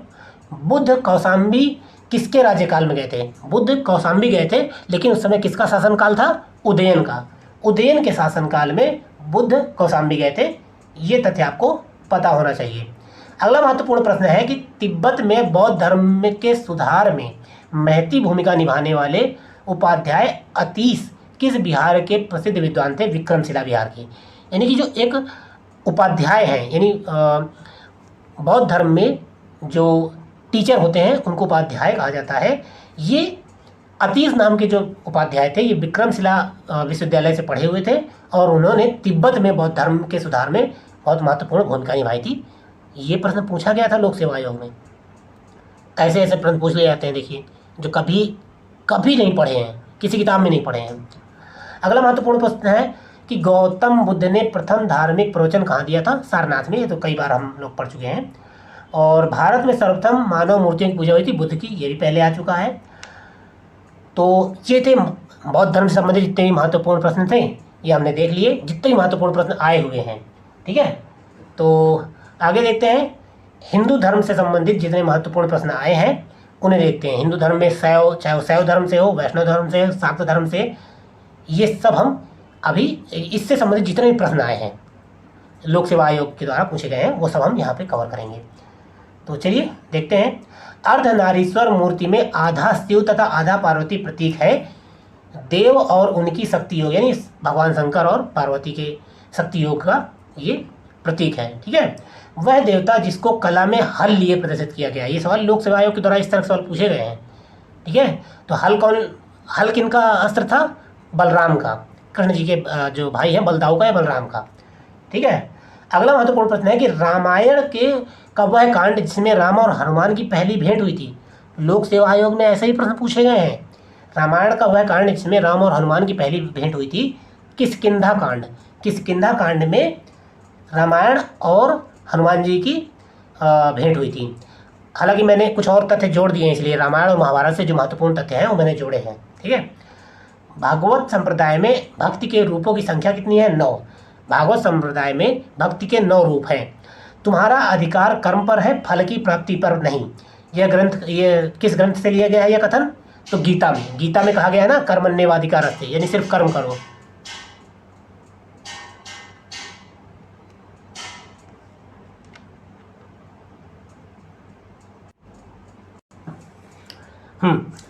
तुम्हारा अधिकार कर्म पर है और फल की प्राप्ति पर नहीं, ये गीता में है। ठीक है, चलिए देखते हैं अगला प्रश्न क्या है। अगला प्रश्न है, मोक्ष के साधन के रूप में ज्ञान, कर्म तथा भक्ति को समान महत्व देता है भगवत गीता। भगवत गीता में ज्ञान, कर्म और भक्ति को समान रूप से महत्व दिया गया है। ये तथ्य भी आपको पता होना चाहिए। भगवत गीता संबंधित भी कई सारे सवाल लोक सेवा आयोग के द्वारा पूछे जा चुके हैं। भागवत धर्म से संबंधित प्राचीन अभिलेखीय साक्ष्य मिलता है। भागवत धर्म से संबंधित प्राचीन अभिलेखीय साक्ष्य कहाँ मिलता है? ये हेलियोडोरस का जो बेस नगर अभिलेख है, जो इधर मतलब पश्चिम में एक अभिलेख पाया गया था, पश्चिम उत्तर भारत में, हेलियोडोरस का बेस नगर अभिलेख, इसलिए भागवत धर्म से संबंधित था क्योंकि उसके ऊपर गरुड़ की आकृति बनी हुई थी। ठीक है, और इसके बाद अगला महत्वपूर्ण प्रश्न है, आदि शंकराचार्य द्वारा स्थापित 4 मठ कहाँ कहाँ स्थापित किए गए हैं। ये सवाल तो कई बार पूछा जा चुका है, यानी कि उन्होंने भारत के चारों कोनों पर एक एक मठ स्थापित किया था।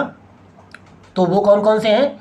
तो वो है, सबसे ऊपर जोशी मठ है, और सबसे दक्षिण में श्रृंगेरी है, और पूर्व में द्वारका है, पश्चिम में द्वारका है, और पूर्व में पुरी है, जगन्नाथ पुरी। तो ऐसे ये चारों मठ चारों दिशाओं में स्थित हैं, इस शंकराचार्य के द्वारा स्थापित किए गए थे। ये चारों आपको पता होने चाहिए। ठीक है, अगला जो महत्वपूर्ण प्रश्न है कि नैनार कौन थे।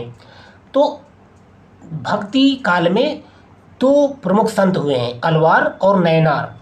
अलवार किन्हें कहते हैं, नैनार किन्हें कहते हैं, इस पर कई बार सवाल पूछा गया और ये बड़ा कंफ्यूज भी करते हैं। आपको याद करने की ट्रिक है कि नयनार जो शब्द है वो नयन शब्द से संबंधित है, और नयन शब्द एक आप सिंबॉलिक रूप से शंकर जी संबंधित है, क्योंकि उनकी तीसरी आंख वो तीसरा नयन है।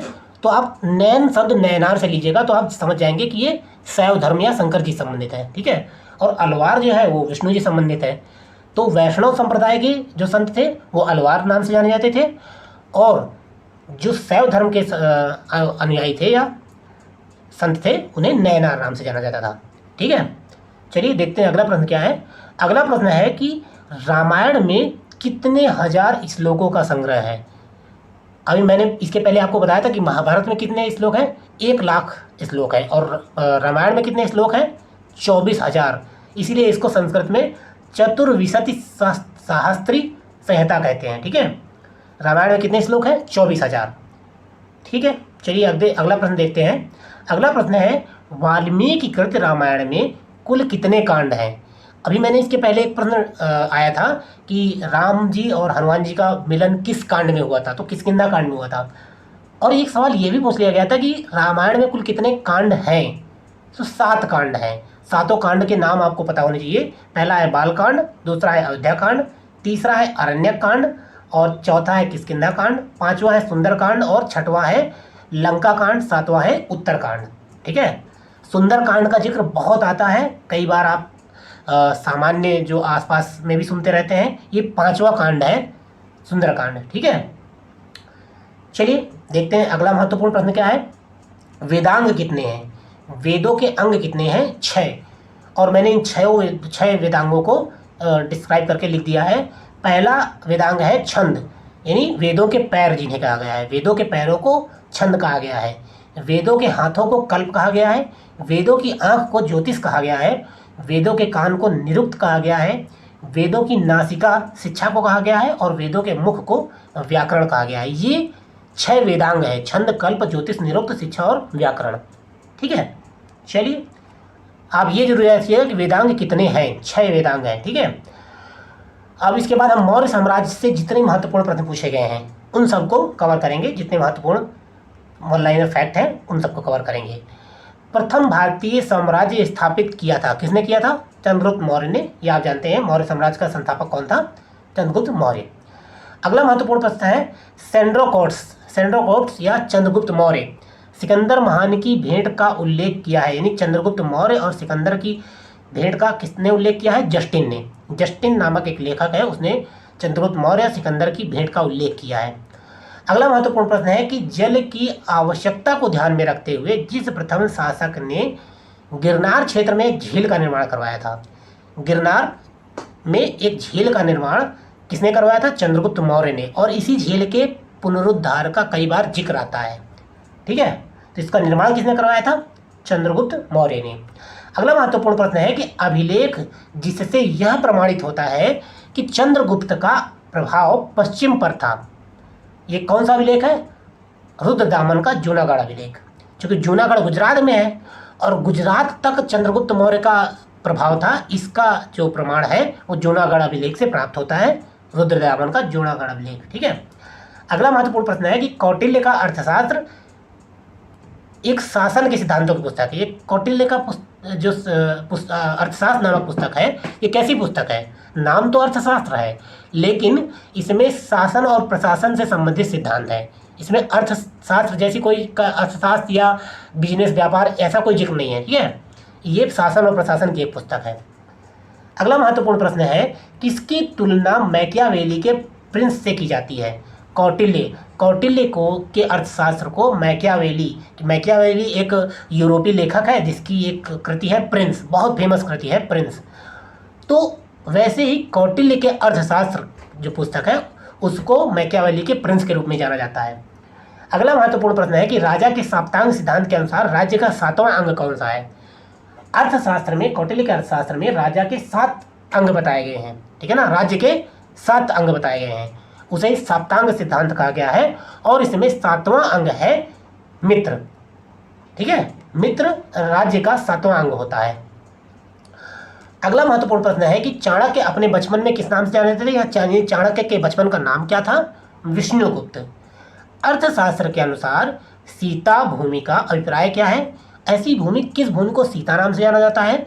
तो जनजातियों द्वारा जोती जाने वाली भूमि को सीता कहा जाता है, यानी कृषि भूमि, जनजातीय लोगों द्वारा जोती जाने वाली कृषि भूमि सीता नाम से जानी जाती थी अर्थशास्त्र में। ठीक है। वे शासक जिन्होंने गिरनार क्षेत्र में जल संसाधन व्यवस्था की ओर ध्यान दिया था, चंद्रगुप्त मौर्य और अशोक, दोनों ने गिरनार क्षेत्र में जल संसाधन व्यवस्था पर विशेष ध्यान दिया था। अगला प्रश्न है कि वह राजा जिसके एक अभिलेख से सूचना मिलती है कि शाक्य मुनि बुद्ध का जन्म लुम्बिनी में हुआ था, यानी कौन सा राजा है जिसने अपने अभिलेख में यह लिखवाया कि शाक्य मुनि बुद्ध का जन्म लुम्बिनी में हुआ था? ये अशोक ने अपने अभिलेख में ऐसा लिखवाया था। ठीक है। अगला महत्वपूर्ण प्रश्न है कि सारनाथ स्तंभ का निर्माण किसने किया था? अशोक ने। सारनाथ स्तंभ का निर्माण किसने करवाया था? अशोक ने। अगला प्रश्न है कि अशोक द्वारा स्थापित सबसे सुरक्षित स्तंभ कौन सा है? लौरिया नंदनगढ़ जो स्तंभ है वो सबसे सुरक्षित है। ठीक है। अगला प्रश्न क्या है? अगला प्रश्न है कि अशोक का वह अभिलेख जो कनक मुनि बुद्ध के अस्तित्व को प्रमाणित करता है। अशोक का वह अभिलेख जो कनक मुनि बुद्ध के अस्तित्व को प्रमाणित करता है, तो वह है निगाली सागर स्तंभ अभिलेख। निगाली सागर स्तंभ अभिलेख ये कहीं आपको पढ़ने को नहीं मिलेगा, और ये उत्तर प्रदेश लोक सेवा आयोग में पूछा भी गया है। निगाली सागर अब जो स्तंभ अभिलेख है उसमें कनक मुनि बुद्ध के अस्तित्व का प्रमाण मिलता है अशोक के अभिलेख में। ठीक है। अगला महत्वपूर्ण प्रश्न है कि गुर्जरा लघु शिलालेख जिसमें अशोक का नाम का उल्लेख किया गया है वो कहाँ पर स्थित है? तो गुर्जरा लघु शिलालेख ये मध्य प्रदेश के दतिया जिले में है। कहाँ है? मध्य प्रदेश के दतिया जिले में, और इसी में अशोक के नाम का उल्लेख है। ठीक है। अगला महत्वपूर्ण प्रश्न है कि अशोक के निम्न अभिलेखों में से पूर्ण रूपेण यानी पूरी तरह से धार्मिक सहिष्णुता के प्रति समर्पित अभिलेख कौन सा है? किस अभिलेख में धार्मिक सहिष्णुता का जिक्र है? तो वह है 12वां शिलालेख। 12वें शिलालेख पूरी तरह धार्मिक सहिष्णुता के प्रति समर्पित है। अगला महत्वपूर्ण प्रश्न है कि ब्राह्मी लिपि को सर्वप्रथम पढ़ा किसने? सबसे पहले ब्राह्मी लिपि को पढ़ा था जेम्स प्रिंसेप ने सबसे पहले ब्राह्मी लिपि को पढ़ा था। वह स्थान जहाँ पर प्राक अशोक ब्राह्मी लिपि का पता चला है वह है अनुराधापुर में, ये श्रीलंका में है, और ये इसमें प्राक अशोक ब्राह्मी लिपि का पता चला है। ठीक है। अगला महत्वपूर्ण प्रश्न है पत्थर पर प्राचीनतम शिलालेख किस भाषा में है? प्राकृत भाषा में है। पत्थर पर जो शिलालेख लिखे गए थे वो किस भाषा में लिखे गए थे? प्राकृत भाषा में लिखे गए थे। अगला महत्वपूर्ण प्रश्न है कि अपने साम्राज्य के उत्तरी पश्चिमी भाग में उत्कीर्ण राजाज्ञाओं के लिए अशोक ने लिपियों का प्रयोग किया था, यानी कि अशोक ने अलग अलग जो शिलालेख लिखवाए थे वो उत्तर पश्चिम में जो भेजे थे या दक्षिण में भेजे थे, उनकी अलग अलग लिपियाँ थीं। तो उत्तर पश्चिम में जो शिलालेख उत्कीर्ण करवाए थे वो किस लिपि में थे? वो अरमाइक, ग्रीक और खरोष्ठी लिपि में थे। भारत में जो शिलालेख थे वो ब्राह्मी लिपि में थे। ठीक है। लेकिन जो उत्तर पश्चिम में थे वो अरमाइक लिपि में, ग्रीक लिपि में और खरोष्ठी लिपि में थे। ठीक है। ये बहुत महत्वपूर्ण है और कई बार पूछे गए हैं। अगला महत्वपूर्ण प्रश्न है इलाहाबाद में अशोक स्तंभ किस शासक के बारे में सूचना प्रदान करता है?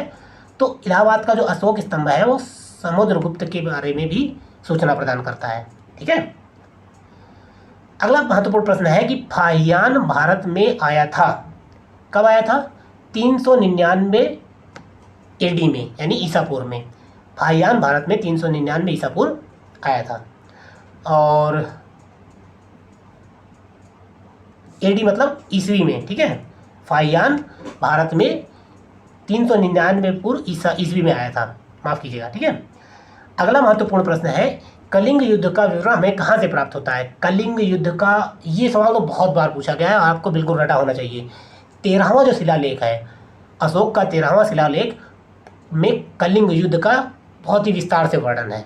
ठीक है। 12वें शिलालेख में धर्मोपदेश का और पूरी तरह धर्म से संबंधित है, लेकिन 13वां शिलालेख कलिंग युद्ध से संबंधित है। अगला महत्वपूर्ण प्रश्न है कि मौर्यन मंत्रिपरिषद में राजस्व इकट्ठा करने वाला जो अधिकारी होता था उसे क्या कहा जाता था? उसे समाहर्ता कहा जाता था। मौर्यन मंत्रिपरिषद में राजस्व इकट्ठा करने वाला अधिकारी समाहर्ता कहलाता था। अशोक का समकालीन तुर्मय कहाँ का राजा था? अशोक के समकालीन यानी अशोक के समय में एक राजा हुआ है तुर्मय नाम का, और ये कहाँ का राजा था? मिस्र का। कहाँ का? मिस्र का राजा तुर्मय अशोक का समकालीन था। अगला महत्वपूर्ण प्रश्न क्या है, मकदूनिया में अशोक का समकालीन राजा कौन था? मिस्र में तुर्मय था और मकदूनिया में एंटिगोन गोंटास। एंटिगोन गोंटास ये मकदूनिया का राजा था अशोक के समय में। अगला महत्वपूर्ण प्रश्न है कि टॉलमी फिलाडेल्फस जिसके साथ अशोक के राजनय संबंध थे, माफ कीजिएगा, टॉलमी फिलाडेल्फस जिसके साथ अशोक के राजनयिक संबंध थे, ये कहाँ का शासक था? ये मिस्र का शासक था। कई ऐसे शासक जो उस समय अशोक के समकालीन थे, अलग अलग देश, क्योंकि भारत के साथ उनके व्यापार होते थे, मिस्र का, मकदूनिया का और ग्रीक का, तो इन सब के राजाओं के नाम भी कई बार पूछे गए हैं। मिस्र का तुर्मय था और मकदूनिया का एंटिगोन गोंटास था, और इसके अलावा टॉलमी फिलाडेल्फस इस राजनयिक संबंध किससे स्थापित किया था? तो ये अशोक के साथ राजनयिक संबंध स्थापित किया था और ये मिस्र का शासक था। ठीक है, चलिए आगे बढ़ते हैं। किस इतिहासकार के अनुसार शिलालेखों में अशोक ने जिस धर्म का प्रतिपादन किया था वह वस्तुतः राजधर्म था? तो फ्लीट नामक एक इतिहासकार है, उसने ये कहा है कि यहाँ पर किसी विशेष बौद्ध धर्म या हिंदू धर्म का प्रचार प्रसार नहीं था, ये राजधर्म था अशोक का। ठीक है, और अगला महत्वपूर्ण प्रश्न है कि आधुनिक देवनागरी लिपि का प्राचीनतम रूप कौन सा है? तो ब्राह्मी है। जो हम आज देवनागरी लिपि का प्रयोग करते हैं लिखने के लिए, उसका प्राचीनतम रूप ब्राह्मी लिपि है। किसने सहिष्णुता, उदारता और करुणा के त्रिविध आधार पर राजधर्म की स्थापना की थी? तो वो अशोक था। अशोक ने सहिष्णुता, उदारता और करुणा के त्रिविध आधार पर राजधर्म की स्थापना की थी। अगला महत्वपूर्ण प्रश्न है कि सांची का स्तूप जो है किसने बनवाया था? सांची का स्तूप अशोक ने बनवाया था। ब्राह्मी लिपि का प्रथम वाचन किस पर उत्कीर्ण अक्षरों से किया गया? ये स्तंभों पर किया गया था। स्तंभों पर ब्राह्मी लिपि का प्रथम वाचन किया गया था, यानी पहला ब्राह्मी लिपि का पहला उत्कीर्ण कहाँ पर किया गया था? तो ये स्तंभों में किया गया था। अगला महत्वपूर्ण प्रश्न है कि बुलंदी बाग प्राचीन स्थल था पाटलिपुत्र का। बुलंदी बाग प्राचीन स्थान कहाँ का था? पाटलिपुत्र का। अगला महत्वपूर्ण प्रश्न है कि मौर्य काल में तक्षशिला के प्रसिद्ध शिक्षा केंद्र के द्वारा किन वर्णों के लिए खुले थे? यानी जो तक्षशिला में किन वर्णों के लोग ज्ञान प्राप्त कर सकते थे? तो ब्राह्मण, क्षत्रिय और वैश्य, केवल यही 3 वर्ण थे जो तक्षशिला में ज्ञान प्राप्त करने के लिए प्रवेश ले सकते थे। शूद्रों को प्रवेश की अनुमति नहीं दी गई थी। अगला महत्वपूर्ण प्रश्न क्या है? मौर्य काल में दंड विधान किस प्रकार के थे? तो ये काफ़ी कठोर दंड विधान थे। ठीक है, कालसी प्रसिद्ध है। कालसी किस लिए प्रसिद्ध है? अशोक के शिलालेख के कारण कालसी प्रसिद्ध है। अशोक के शिलालेख के कारण कालसी प्रसिद्ध है। चाणक्य का दूसरा नाम विष्णुगुप्त है, ये हम पहले भी देख चुके हैं। और चंद्रगुप्त मौर्य ने अपने अंतिम दिन कहाँ व्यतीत किए थे? तो चंद्रगुप्त मौर्य ये जैन धर्म अपना लिया था और जैन धर्म का दिगंबर जो जैन अनुयायी थे उनके साथ ये दक्षिण में कर्नाटक चला गया था और वहाँ श्रावण बेलगोला में इसकी मृत्यु हो गई थी चंद्रगुप्त मौर्य की। ठीक है, चलिए अगला महत्वपूर्ण प्रश्न और आखिरी क्या है? अशोक का वह अभिलेख जिसमें धार्मिक सहिष्णुता के सिद्धांत की बात की गई है। ये 13 धार्मिक सहिष्णुता 12वें शिलालेख में है और 13वें में कलिंग युद्ध का जिक्र है, ये मैं पहले आपको बता चुका हूँ। तो ये मौर्य साम्राज्य संबंधी जितने भी तथ्य पूछे गए थे महत्वपूर्ण, वो सब कवर किए गए हैं। अगला है उत्तर मौर्य काल। उत्तर मौर्य काल में जितने महत्वपूर्ण प्रश्न पूछे गए हैं उन्हें भी जल्दी जल्दी हम देखेंगे। सिमुक किस वंश का संस्थापक था? तो सातवाहन वंश का संस्थापक कौन था? सिमुक। अगला महत्वपूर्ण प्रश्न है कि कार्दमक क्षत्रपों के अति दुर्लभ सिक्के प्रचलित किए। जो कार्दमक क्षत्रप थे, इन्होंने जो अति दुर्लभ सिक्के प्रचलित किए थे वो किस धातु के थे? ये ताम्र धातु यानी तांबे धातु के थे, कार्दमक क्षत्रप। ठीक है, इन्होंने किस धातु के सिक्के चलाए थे? तांबे के। अशोक के द्वितीय शिलालेख में उल्लेख नहीं है सातवाहनों का। अशोक के द्वितीय शिलालेख में कई दक्षिण भारतीय राजाओं का उल्लेख है लेकिन सातवाहनों का उल्लेख नहीं है। खारवेल के विषय में जानकारी का स्रोत है हाथी गुफा अभिलेख। हाथी गुफा अभिलेख जो महाराष्ट्र में है वो उनसे खारवेल शासकों की जानकारी प्राप्त होती है। ठीक है, और जो मौर्यों के बाद दक्षिण भारत में सबसे प्रभावशाली राजा हुए या शासक हुए वो कौन थे? सातवाहन। मौर्यों के बाद सबसे प्रभावशाली शासक हुए हैं सातवाहन शासक। ठीक है। अगला प्रश्न क्या है, सातवाहनों की राजधानी क्या थी? सातवाहन शासकों की राजधानी क्या थी? अमरावती। अमरावती सातवाहन शासकों की राजधानी थी। कनिष्क के सारनाथ बौद्ध प्रतिमा अभिलेख की तिथि क्या है? जो कनिष्क का एक सारनाथ बौद्ध प्रतिमा अभिलेख है, ये कब बनवाया गया था? तो 21 या 81 ईस्वी जो सन है, इसमें कनिष्क का सारनाथ बौद्ध प्रतिमा अभिलेख बनवाया गया था। अगला महत्वपूर्ण प्रश्न है कि बुद्ध का किसके सिक्कों पर अंकन हुआ है? तो कनिष्क ने अपने सिक्कों पर बुद्ध का अंकन करवाया था। अगला प्रश्न क्या है, उत्तरी तथा उत्तरी पश्चिमी भारत में सर्वाधिक संख्या में तांबे के सिक्कों को जारी किया गया था कुषाणों के द्वारा। कुषाणों के द्वारा उत्तरी तथा उत्तरी पश्चिमी भारत में सर्वाधिक संख्या में तांबे के सिक्के जारी किए गए थे।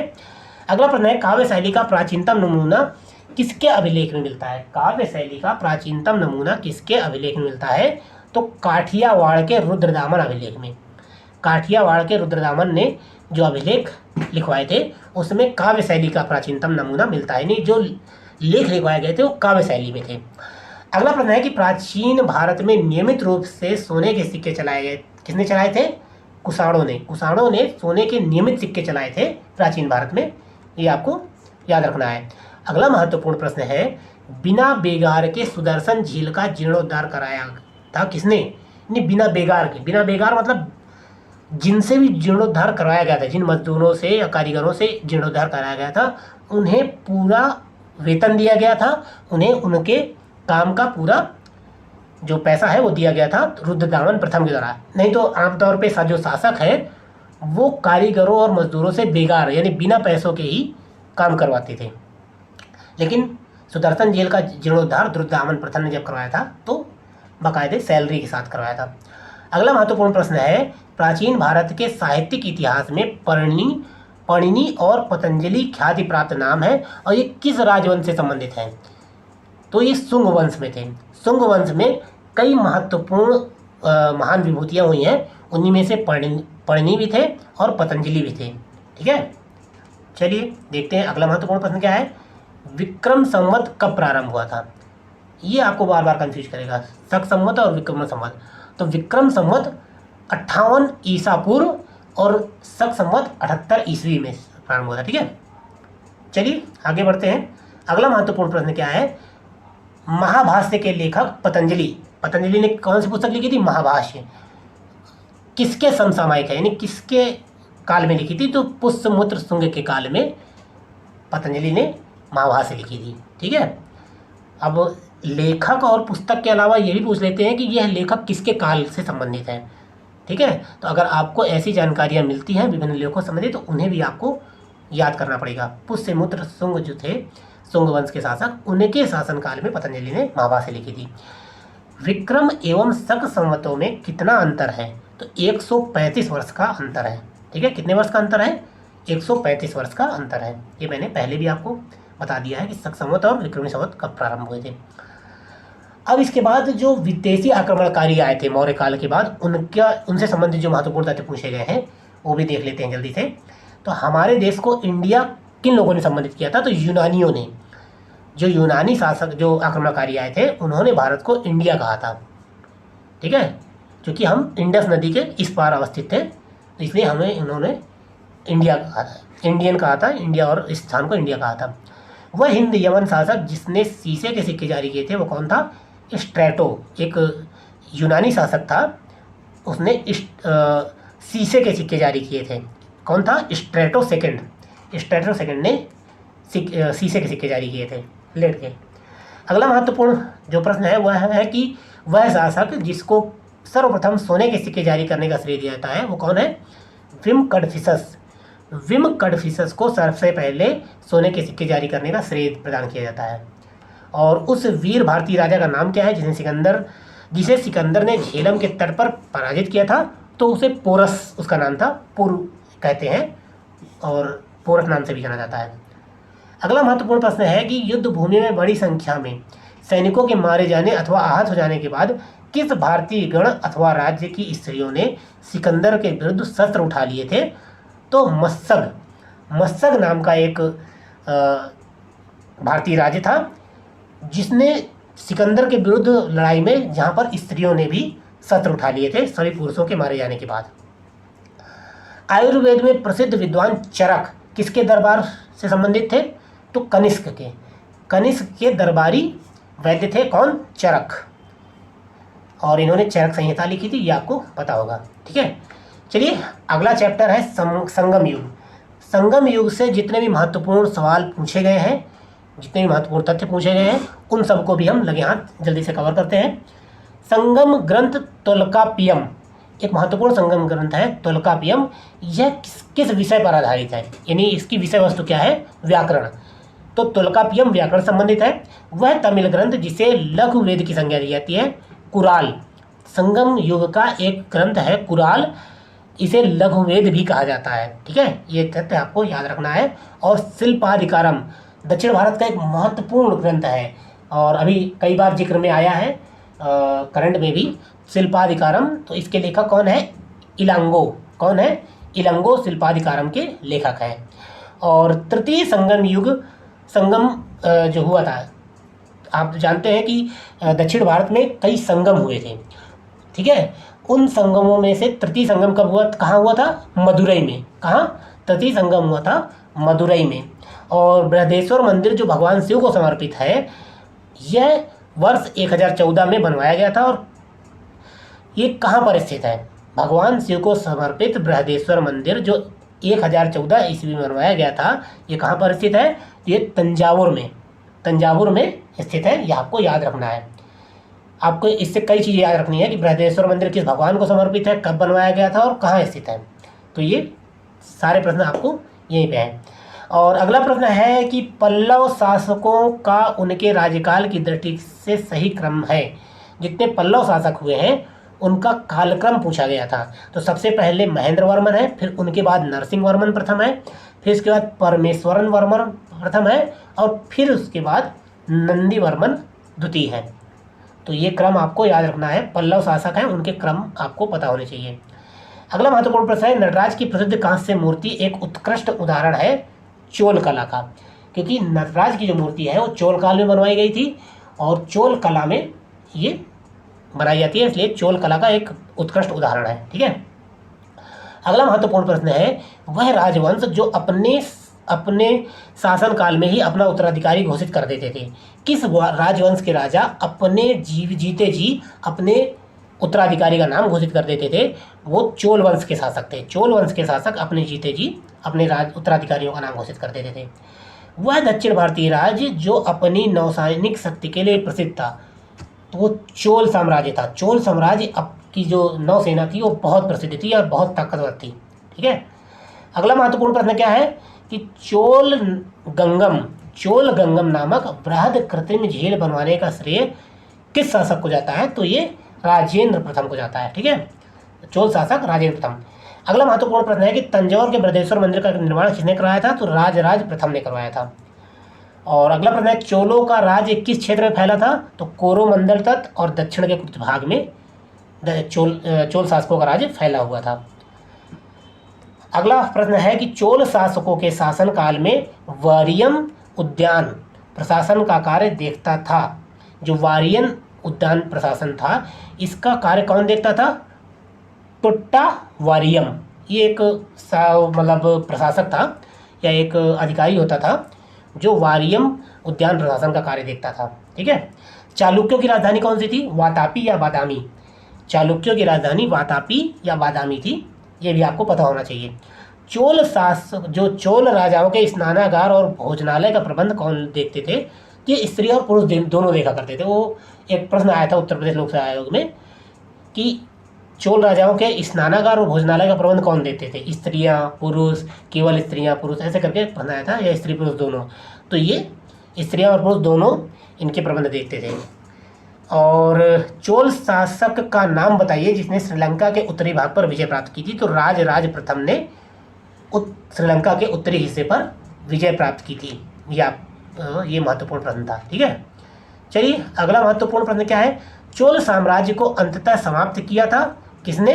मलिक गाफूर ने, जो अलाउद्दीन खिलजी का एक सेवक था या एक सेनापति था। ठीक है, चोल साम्राज्य को अंततः समाप्त किया था इसने। और वह चोल राजा जिसने श्रीलंका को पूर्ण स्वतंत्रता दी और सिंघल राजकुमार के साथ अपनी पुत्री का विवाह कर दिया था, वह था कुलोत्तुंग फर्स्ट। कौन था? कुलोत्तुंग फर्स्ट, जिसने सिंघल राजकुमार के साथ अपनी पुत्री का विवाह किया था। और अगला महत्वपूर्ण प्रश्न है कि 72 व्यापारी जो चीन में, मतलब 72 व्यापारी चीन में किसके कार्यकाल में भेजे गए थे? किस शासक ने चीन में 72 व्यापारी भेजे थे अपने कार्यकाल में? तो कुलोत्तुंग फर्स्ट ने ही ऐसा किया था। ठीक है, चलिए अगला महत्वपूर्ण प्रश्न क्या है? अगला महत्वपूर्ण प्रश्न है कि दक्षिण भारत का प्रसिद्ध तक्कोलम का युद्ध हुआ था चोल एवं राष्ट्रकूटों के मध्य। तक्कोलम का युद्ध किसके किसके मध्य हुआ था? चोल एवं राष्ट्रकूटों के मध्य। वह चीनी यात्री जिसने चालुक्यों के शासनकाल में चीन एवं भारत के संबंधों का विवरण है। किस चीनी यात्री के मतलब ग्रंथ में या उसकी रचना में चीन एवं भारत के संबंधों का विवरण है? तो ह्वेनसांग। ठीक है, चालुक्यों के शासनकाल में चीन और भारत के संबंधों का विवरण ह्वेनसांग ने किया है। अगला महत्वपूर्ण प्रश्न है किस वंश द्वारा प्रायः महिलाओं के प्रशासन में उच्च पद प्रदान किए जाते थे? किस वंश में महिलाओं को उच्च प्रशासन में पद प्रदान किए जाते थे? तो चालुक्य वंश में महिलाओं को भी प्रशासन में उच्च पद प्रदान किए जाते थे।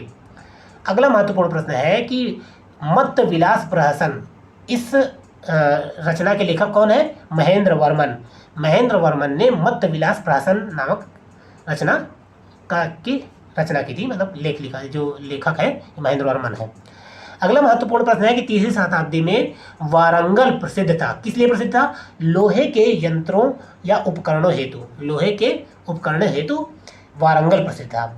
और अगला महत्वपूर्ण प्रश्न है कि संस्कृत के कवि और नाटककार कालिदास का उल्लेख हुआ है पुलकेशिन द्वितीय के एहोल अभिलेख में। पुलकेशिन द्वितीय के एहोल अभिलेख में संस्कृत के नवी और जो कवि हैं, नाटककार हैं कालिदास, इनका अभिलेख हुआ है।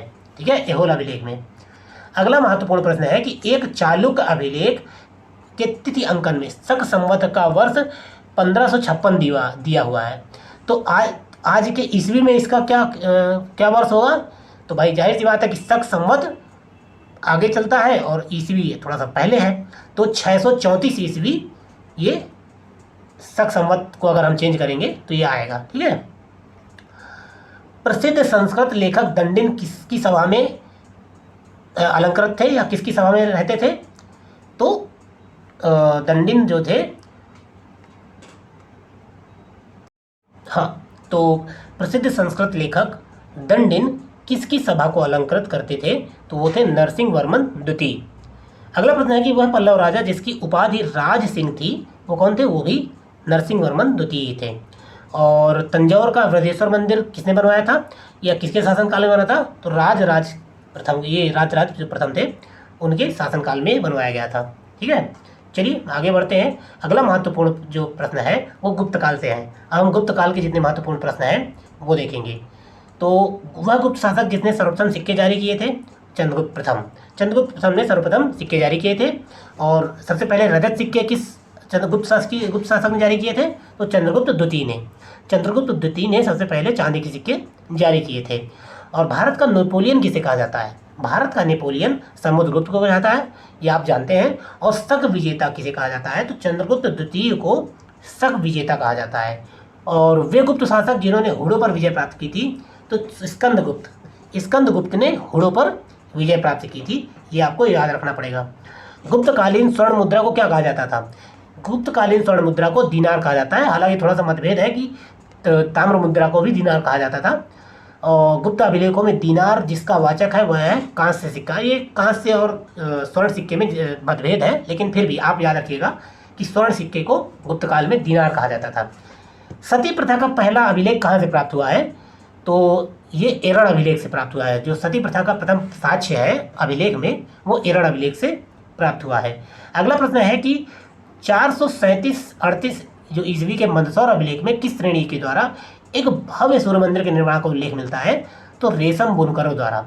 यानी कि जो मंदसौर अभिलेख है उसमें जिक्र किया गया है कि रेशम बुनकरों के द्वारा एक भव्य सूर्य मंदिर का निर्माण करवाया गया था। अगला महत्वपूर्ण प्रश्न है कि सारनाथ की जो भूमि स्पर्श मुद्रा वाली बुद्ध प्रतिमा है वो किस काल से संबंधित है? तो ये गुप्त काल संबंधित है। गुप्त काल में ही इसका निर्माण करवाया गया था। प्राचीन काल में या प्राचीन भारत में वह वंश जिसके शासनकाल को स्वर्णयुग कहा जाता है तो गुप्त वंश को कहा जाता है। और वह राजवंश जो हुड़ों के आक्रमण से अत्यंत विचलित हुआ था वो भी गुप्त शासन है, क्योंकि गुप्त शासन में ही सबसे ज़्यादा हुड़ आक्रमण हुए थे। ठीक है, चलिए अगला प्रश्न देख लेते हैं। अगला प्रश्न है कि भाग और बलि क्या थे। भाग और बलि ये राजस्व के स्रोत थे। भाग और बलि राजस्व के स्रोत थे गुप्त काल में। और एक प्रश्न आया था कि निम्नलिखित में से कौन गुप्तकालीन स्वर्ण मुद्रा है, तो ये हम पहले ही पढ़ चुके हैं। दिनार। दिनार को स्वर्ण मुद्रा, जो स्वर्ण मुद्रा होती थी उन्हें दिनार कहा जाता था। भारतीय दर्शन में प्रारंभिक शाखा, यानी भारतीय दर्शन में सबसे पहली शाखा किसे माना जाता है, तो सांख्य दर्शन को पहली शाखा माना जाता है। अगला प्रश्न है कि कर्म का सिद्धांत किससे संबंधित है, तो वो मीमांसा से संबंधित है। कर्म का सिद्धांत मीमांसा से संबंधित है। और योग दर्शन के प्रतिपादक कौन थे, पतंजलि। कौन, पतंजलि योग दर्शन के प्रतिपादक थे। और न्याय दर्शन के प्रतिपादक ऋषि गौतम। ऋषि गौतम न्याय दर्शन के प्रतिपादक थे। और भारत में आस्तिक तथा नास्तिकों के बीच में आप अंतर कैसे करते हैं, तो भारत में आस्तिक और नास्तिकों के बीच में अंतर वेदों की प्रामाणिकता में विश्वास करने वाले और ना विश्वास करने वालों से करते हैं। यानी जो लोग वेदों में आस्था रखते हैं वो आस्तिक, और जो वेदों में विश्वास नहीं करते वो नास्तिक। अगला प्रश्न है कि काम रूप में वैष्णव धर्म को लोकप्रिय किसने बनाया था, शंकर देव ने। शंकर देव ने कामरूप में, यानी असम में, असम क्षेत्र को तब कामरूप कहा जाता था, यहाँ पर वैष्णव धर्म को प्रचलित किया था शंकर देव ने। ठीक है, चलिए आगे बढ़ते हैं। अगला प्रश्न है कि बीज गणित के क्षेत्र में अपने योगदान के लिए विशेष रूप से किसे जाना जाता है, तो भास्कर। भास्कर को बीज गणित में अपने योगदान के लिए जाना जाता है।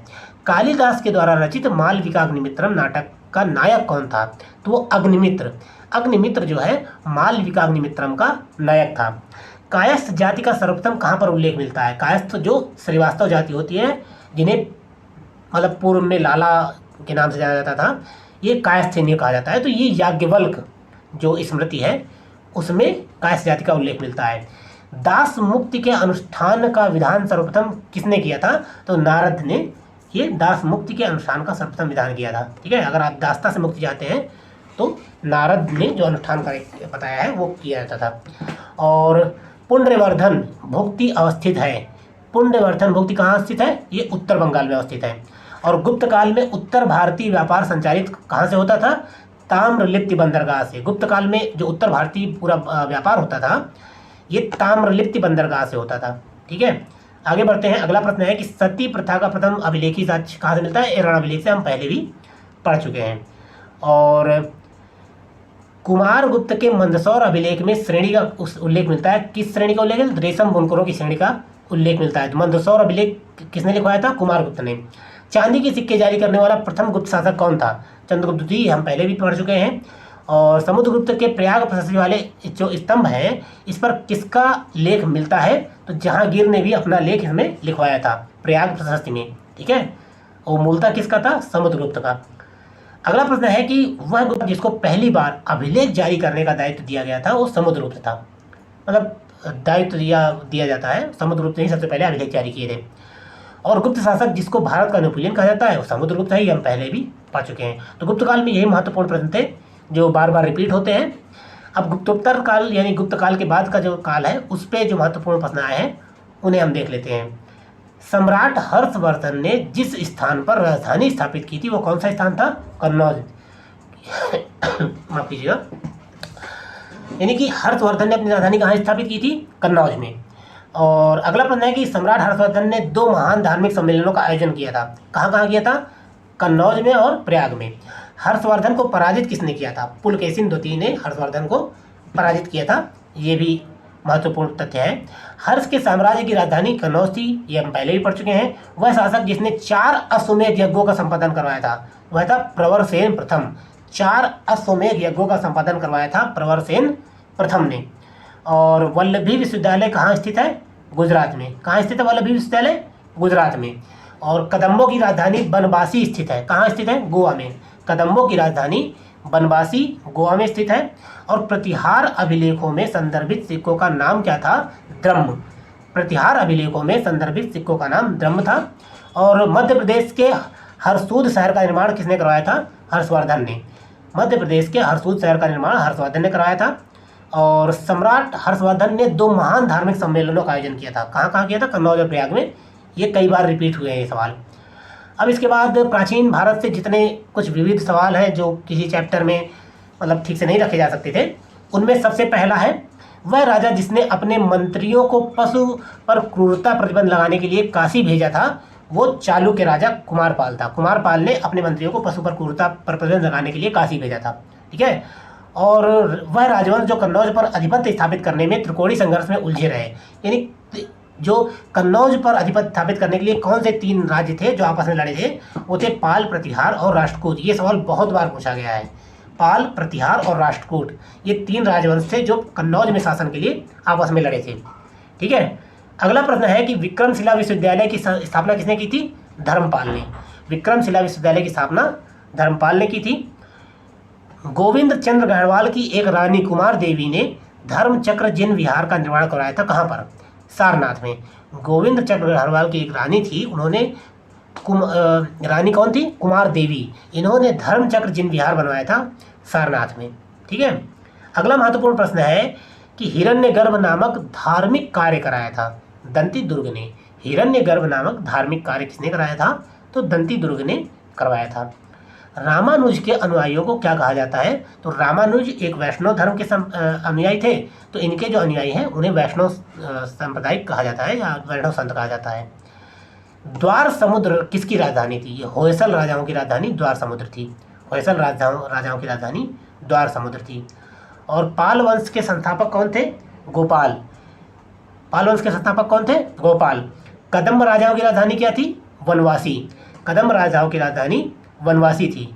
और समकालीन समाज के पाखंड एवं भ्रष्ट आचरण को उद्घाटित करने के लिए अनेक ग्रंथों के लेखक थे क्षेमेंद्र।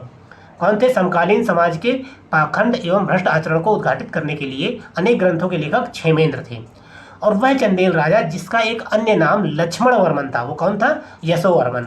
यशोवर्मन एक चंदेल शासक थे और इनका अन्य नाम लक्ष्मण वर्मन भी था। ठीक है। अगला महत्वपूर्ण प्रश्न है कि एक नए संवत चलाने का यश किसको प्राप्त है? लक्ष्मण सेन को। लक्ष्मण सेन ने एक नया संवत चलाया था, एक नया वर्ष चलाया था, कैलेंडर बनाया था। वह चंदेल शासक जो महमूद गजनवी से पराजित नहीं हुआ था, विद्याधर। विद्याधर एक ऐसा शासक, चंदेल शासक था जो महमूद गजनवी से पराजित नहीं हुआ था।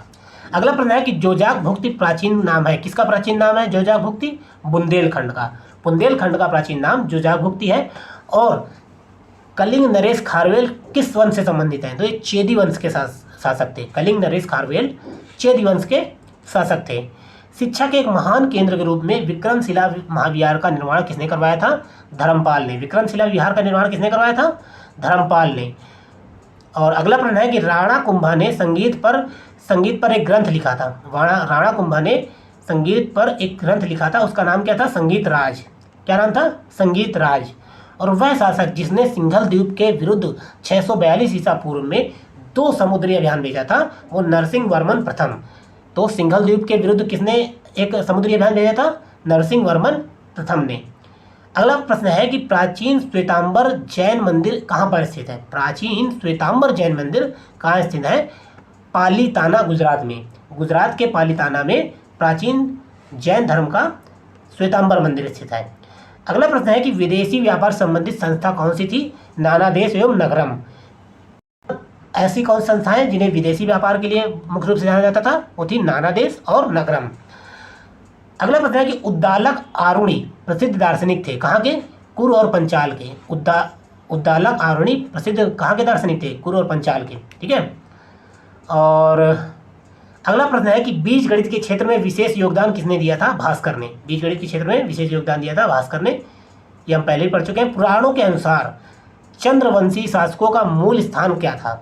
चंद्रवंशी शासक मूल रूप से कहाँ के थे? प्रतिष्ठानपुर के। पुराणों के अनुसार चंद्रवंशी शासकों का मूल स्थान प्रतिष्ठानपुर था। और अगला प्रश्न है कि जो यहाँ है वह अन्यत्र भी है, जो यहाँ नहीं है वो कहीं नहीं है। यह कथन निम्न में से किस ग्रंथ में कहा गया है? तो यह महाभारत में कहा गया है। ठीक है। चलिए अगला प्रश्न है हिंदू विधि द्वारा मान्य कर कौन सा है, यानी टैक्स क्या है, कौन सा है? तो हिंदू जो नियम विधि ग्रंथ है उसमें उपज का 6वां भाग ही कर के रूप में लिया जा सकता है, ऐसा मान्यता प्रदान की गई है। और प्राचीन भारत में सिंचाई टैक्स को किस नाम से जाना जाता था? विदत भागम। सिंचाई टैक्स किस नाम से जाना जाता था? विदत भागम। और वैदिक ग्रंथों में भाष्यकार सायण को आश्रय प्राप्त था, भाष्यकार सायण को किसका आश्रय प्राप्त था? तो विजयनगर राजाओं द्वारा भाष्यकार सायण को आश्रय प्रदान किया गया था। ठीक है। और श्रावण गोल बेला, जो श्रावण बेलगोला है, ये मतलब इसमें गोमतेश्वर की जो प्रतिमा है, बहुत बड़ी प्रतिमा है, इसका निर्माण किसने करवाया था? तो चामुंड राय ने करवाया था। श्रावण बेलगोला में गोमतेश्वर की विशाल प्रतिमा किसने बनवाई थी? तो ये चामुंड राय ने बनवाई थी। और बेसनगर अभिलेख का हेलियोडोरस कहाँ का निवासी था? ये तक्षशिला का था। ठीक है। बेसनगर अभिलेख का हेलियोडोरस कहाँ का निवासी था? ये तक्षशिला का निवासी था। और चोलों की राजधानी क्या थी? तंजौर। चोलों की राजधानी थी तंजौर। विक्रम संवत का प्रारंभ कब से हुआ था? ये हम पहले भी देख चुके हैं, 57 ईसा पूर्व से। और खसरा नामक दस्तावेज का आशय है राजस्व संबंधी एक दस्तावेज है खसरा। खसरा जो है एक राजस्व संबंधी दस्तावेज है। और सामान्यतः पांडवों की राजधानी इंद्रप्रस्थ के साथ पहचान की जाती है पुराने किले की। पुराना किला दिल्ली को ही इंद्रप्रस्थ की राजधानी माना जाता है। ठीक है। और कला एवं संस्कृत से जितने महत्वपूर्ण प्रश्न पूछे गए हैं उन्हें भी लगे हाथ देख लेते हैं इसी प्राचीन इतिहास के रिवीजन सीरीज में। वह राजवंश जिसने भारत को प्रसिद्ध खजुराहो के मंदिर प्रदान किए वह है चंदेल राजवंश। एलोरा के प्रसिद्ध कैलाश मंदिर के निर्माण से संबंधित शासक थे वो राष्ट्रकूट। एलोरा के जो प्रसिद्ध कैलाश मंदिर है उनका निर्माण किसने करवाया था? तो राष्ट्रकूट शासकों ने करवाया था। एलोरा में गुफाएं और शैलकृत मंदिर हैं। किनके मंदिर हैं एलोरा में? हिंदुओं, बौद्धों और जैनों तीनों के मंदिर हैं। जबकि अजंता में सिर्फ और सिर्फ बौद्धों के मंदिर हैं। ठीक है। अजंता और एलोरा में गुफाएं, ये जो अजंता और एलोरा गुफाएं कहाँ स्थित है? ये महाराष्ट्र में स्थित है। मीनाक्षी मंदिर कहाँ स्थित है? मदुरई में। मीनाक्षी मंदिर कहाँ स्थित है? मदुरई में। महाबलीपुरम का सप्तरथ मंदिर किसने बनवाया था? तो ये नरसिंह वर्मन ने बनवाया था। जो महाबलीपुरम का सप्तरथ मंदिर है ये नरसिंह वर्मन ने बनवाया था। ठीक है। चलिए आगे देखते हैं। महाबलीपुरम में रथ मंदिरों का निर्माण किसने करवाया था? पल्लवों ने। पल्लवों ने महाबलीपुरम में जो ये सप्तरथ मंदिर है, रथ मंदिर है, इनका निर्माण करवाया था पल्लवों ने। और हीनयान अवस्था का विशालतम एवं सर्वाधिक विकसित शैलकृत चैत्यगृह कहाँ स्थित है? कारले में। तो कारले में जो चैत्यगृह स्थित है ये किससे संबंधित है? जो हीनयान से संबंधित है। ये भी आपको बताना चाहिए। ठीक है। अगला महत्वपूर्ण जो प्रश्न है, वह स्थल जहाँ 100 से अधिक बौद्ध गुफाएं हैं, वह स्थल जहाँ 100 से अधिक बौद्ध गुफाएं हैं वह है कान्हेरी। कान्हेरी में 100 से अधिक बौद्ध गुफाएं स्थित हैं। वह शैलकृत गुफा जिसमें 11 सिरों के बोधिसत्व का अंकन मिलता है वह है कान्हेरी। कान्हेरी में ही ऐसी शैलकृत गुफा है जहाँ पर 11 सिरों वाले बोधिसत्व का अंकन मिलता है। अगला महत्वपूर्ण प्रश्न है, सोमपुर महाविहार का निर्माण किसने करवाया था? धर्मपाल ने। धर्मपाल ने सोमपुर महाविहार का निर्माण करवाया था। गांधार कला शैली एक मिश्रण है। तो जो गांधार शैली है वो भारतीय और यूनानी शैली का मिश्रण है। ये आप याद रखिएगा, यूनानी और भारतीय शैली का। सांची के जो महास्तूप है इसके जो 4 तोरण हैं, तोरण मतलब प्रवेश द्वार, इनके किस एक का निर्माण सर्वप्रथम मतलब हुआ था? सांची के स्तूप के चारों ओर 4 प्रवेश द्वार हैं। उनमें से सबसे पहले किस प्रवेश द्वार का निर्माण कराया गया था? तो दक्षिणी प्रवेश द्वार का निर्माण सबसे पहले कराया गया था। ये महत्वपूर्ण तथ्य है जो पूछा गया था। सोनगिरी जहाँ पर 108 जैन मंदिर बने हुए हैं, ये कहाँ पर स्थित है? तो ये दतिया में स्थित है। सोनगिरी जहाँ पर 108 जैन मंदिर स्थित है ये कहाँ पर है? दतिया में। दिलवाड़ा जैन मंदिर कहाँ स्थित है? राजस्थान के माउंट आबू में। उड़ीसा में जो कोणार्क मंदिर है इसका किसने निर्माण करवाया था? तो राजा नरसिंह देव प्रथम ने उड़ीसा के कोणार्क मंदिर का निर्माण करवाया था। द्रविड़ शैली के मंदिरों में गोपुरम से क्या तात्पर्य है? तो गोपुरम किसे कहते हैं? प्रवेश द्वार। जो द्रविड़ शैली है, दक्षिण भारत जो मंदिर है उनमें प्रवेश द्वार को ही गोपुरम कहा जाता है। और प्रवेश द्वार के ऊपर एक बहुत बड़ी सी बहुमंजिला इमारत बनाई जाती है, मतलब बहुत ऊंचा भवन बनाया जाता है एक प्रकार से, इसे ही गोपुरम कहा जाता है। भुवनेश्वर तथा पुरी के जो मंदिर हैं वो किस शैली में निर्मित हैं? तो भुवनेश्वर और पुरी के मंदिर नागर शैली में हैं। ठीक है। जो उत्तर भारतीय शैली होती है, नागर शैली मंदिर निर्माण की, उसी शैली में भुवनेश्वर और पुरी के मंदिर बने हुए हैं। कौन सी गुफा त्रिमूर्ति यानी के लिए प्रसिद्ध है? जहाँ पर तीनों देवताओं की मूर्ति है, एलिफेंटा गुफाएं। और अगला प्रश्न है कि चित्रगुप्त स्वामी मंदिर जिसे चित्रगुप्त का एकमात्र मंदिर माना जाता है ये कहाँ स्थित है? ये कांची में स्थित है। ठीक है। चित्रगुप्त स्वामी का एकमात्र मंदिर कहाँ स्थित है? कांची में।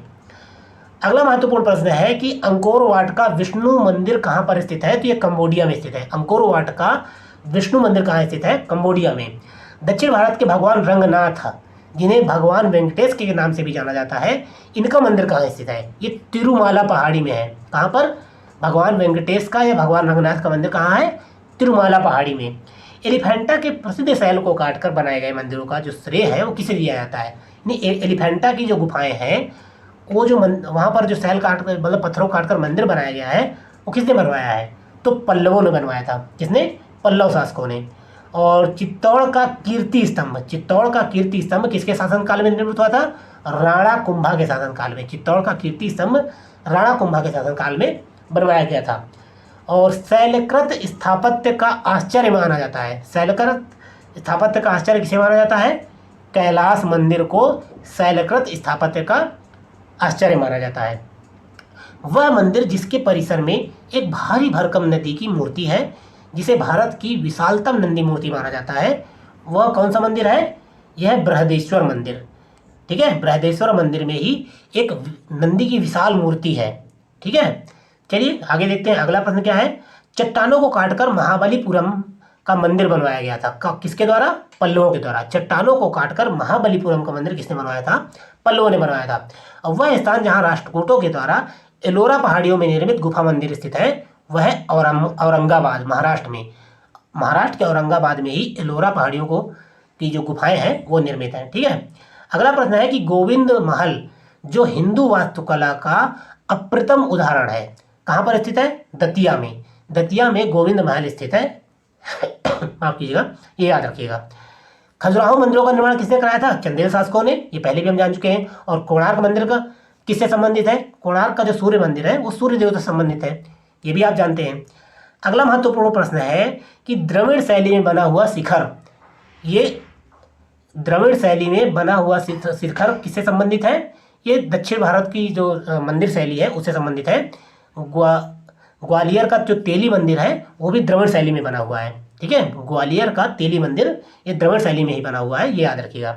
और अजंता की जो चित्रकारी है वो किसको दर्शाती है? अजंता की चित्रकारी में विशेष रूप से जातक कथाओं को दर्शाया गया है। ठीक है, अगला महत्वपूर्ण प्रश्न है कि खजुराहो में मंदिरों का निर्माण किसने करवाया था? तो ये चंदेलों ने करवाया था। ये कई बार प्रश्न पूछा गया है। और हिंदू, बौद्ध और जैन शैलकृत गुफाएं एक साथ विद्यमान है, मतलब कहाँ पर एक साथ? तीनों गुफाएं हैं, हिंदुओं की गुफाएं, बौद्धों गुफाएं और जैनों गुफाएं, ये एलोरा में है। संस्कृत में अष्टाध्यायी पुस्तक किसने लिखी थी? तो अष्टाध्यायी पुस्तक के लेखक है पणिनि। अष्टाध्यायी पुस्तक के लेखक कौन है? पणिनि। कालिदास की वह रचना जिसमें भगवान कार्तिकेय का जन्म का वर्णन है वो है कुमार संभव। कालिदास की रचना है कुमार संभव, और इसमें कालिदास ने भगवान कार्तिकेय के जन्म का उल्लेख किया है। और वह बंदरगाह कौन सा है जिसको पोडुका नाम से the Periplus of the Erythraean Sea के लेखक को ज्ञात था? मतलब ये Arikamedu, Periplus of the Erythraean Sea में अरिकामेडु नामक बंदरगाह का भी जिक्र है, तो ये आपको पता होना चाहिए। तमिल रामायण या रामावतारम के लेखक कौन है? कंबन। तमिल रामायण के लेखक कौन है? कंबन। और गुप्त काल में आयुर्विज्ञान विषयक की रचना किसने की थी? तो गुप्त काल में आयुर्विज्ञान विषय की रचना सुश्रुत ने की थी। किसने? सुश्रुत ने। अगला महत्वपूर्ण प्रश्न है कि मुद्रा राक्षस के लेखक कौन है? विशाख दत्त। मुद्रा राक्षस के लेखक कौन है? विशाख दत्त।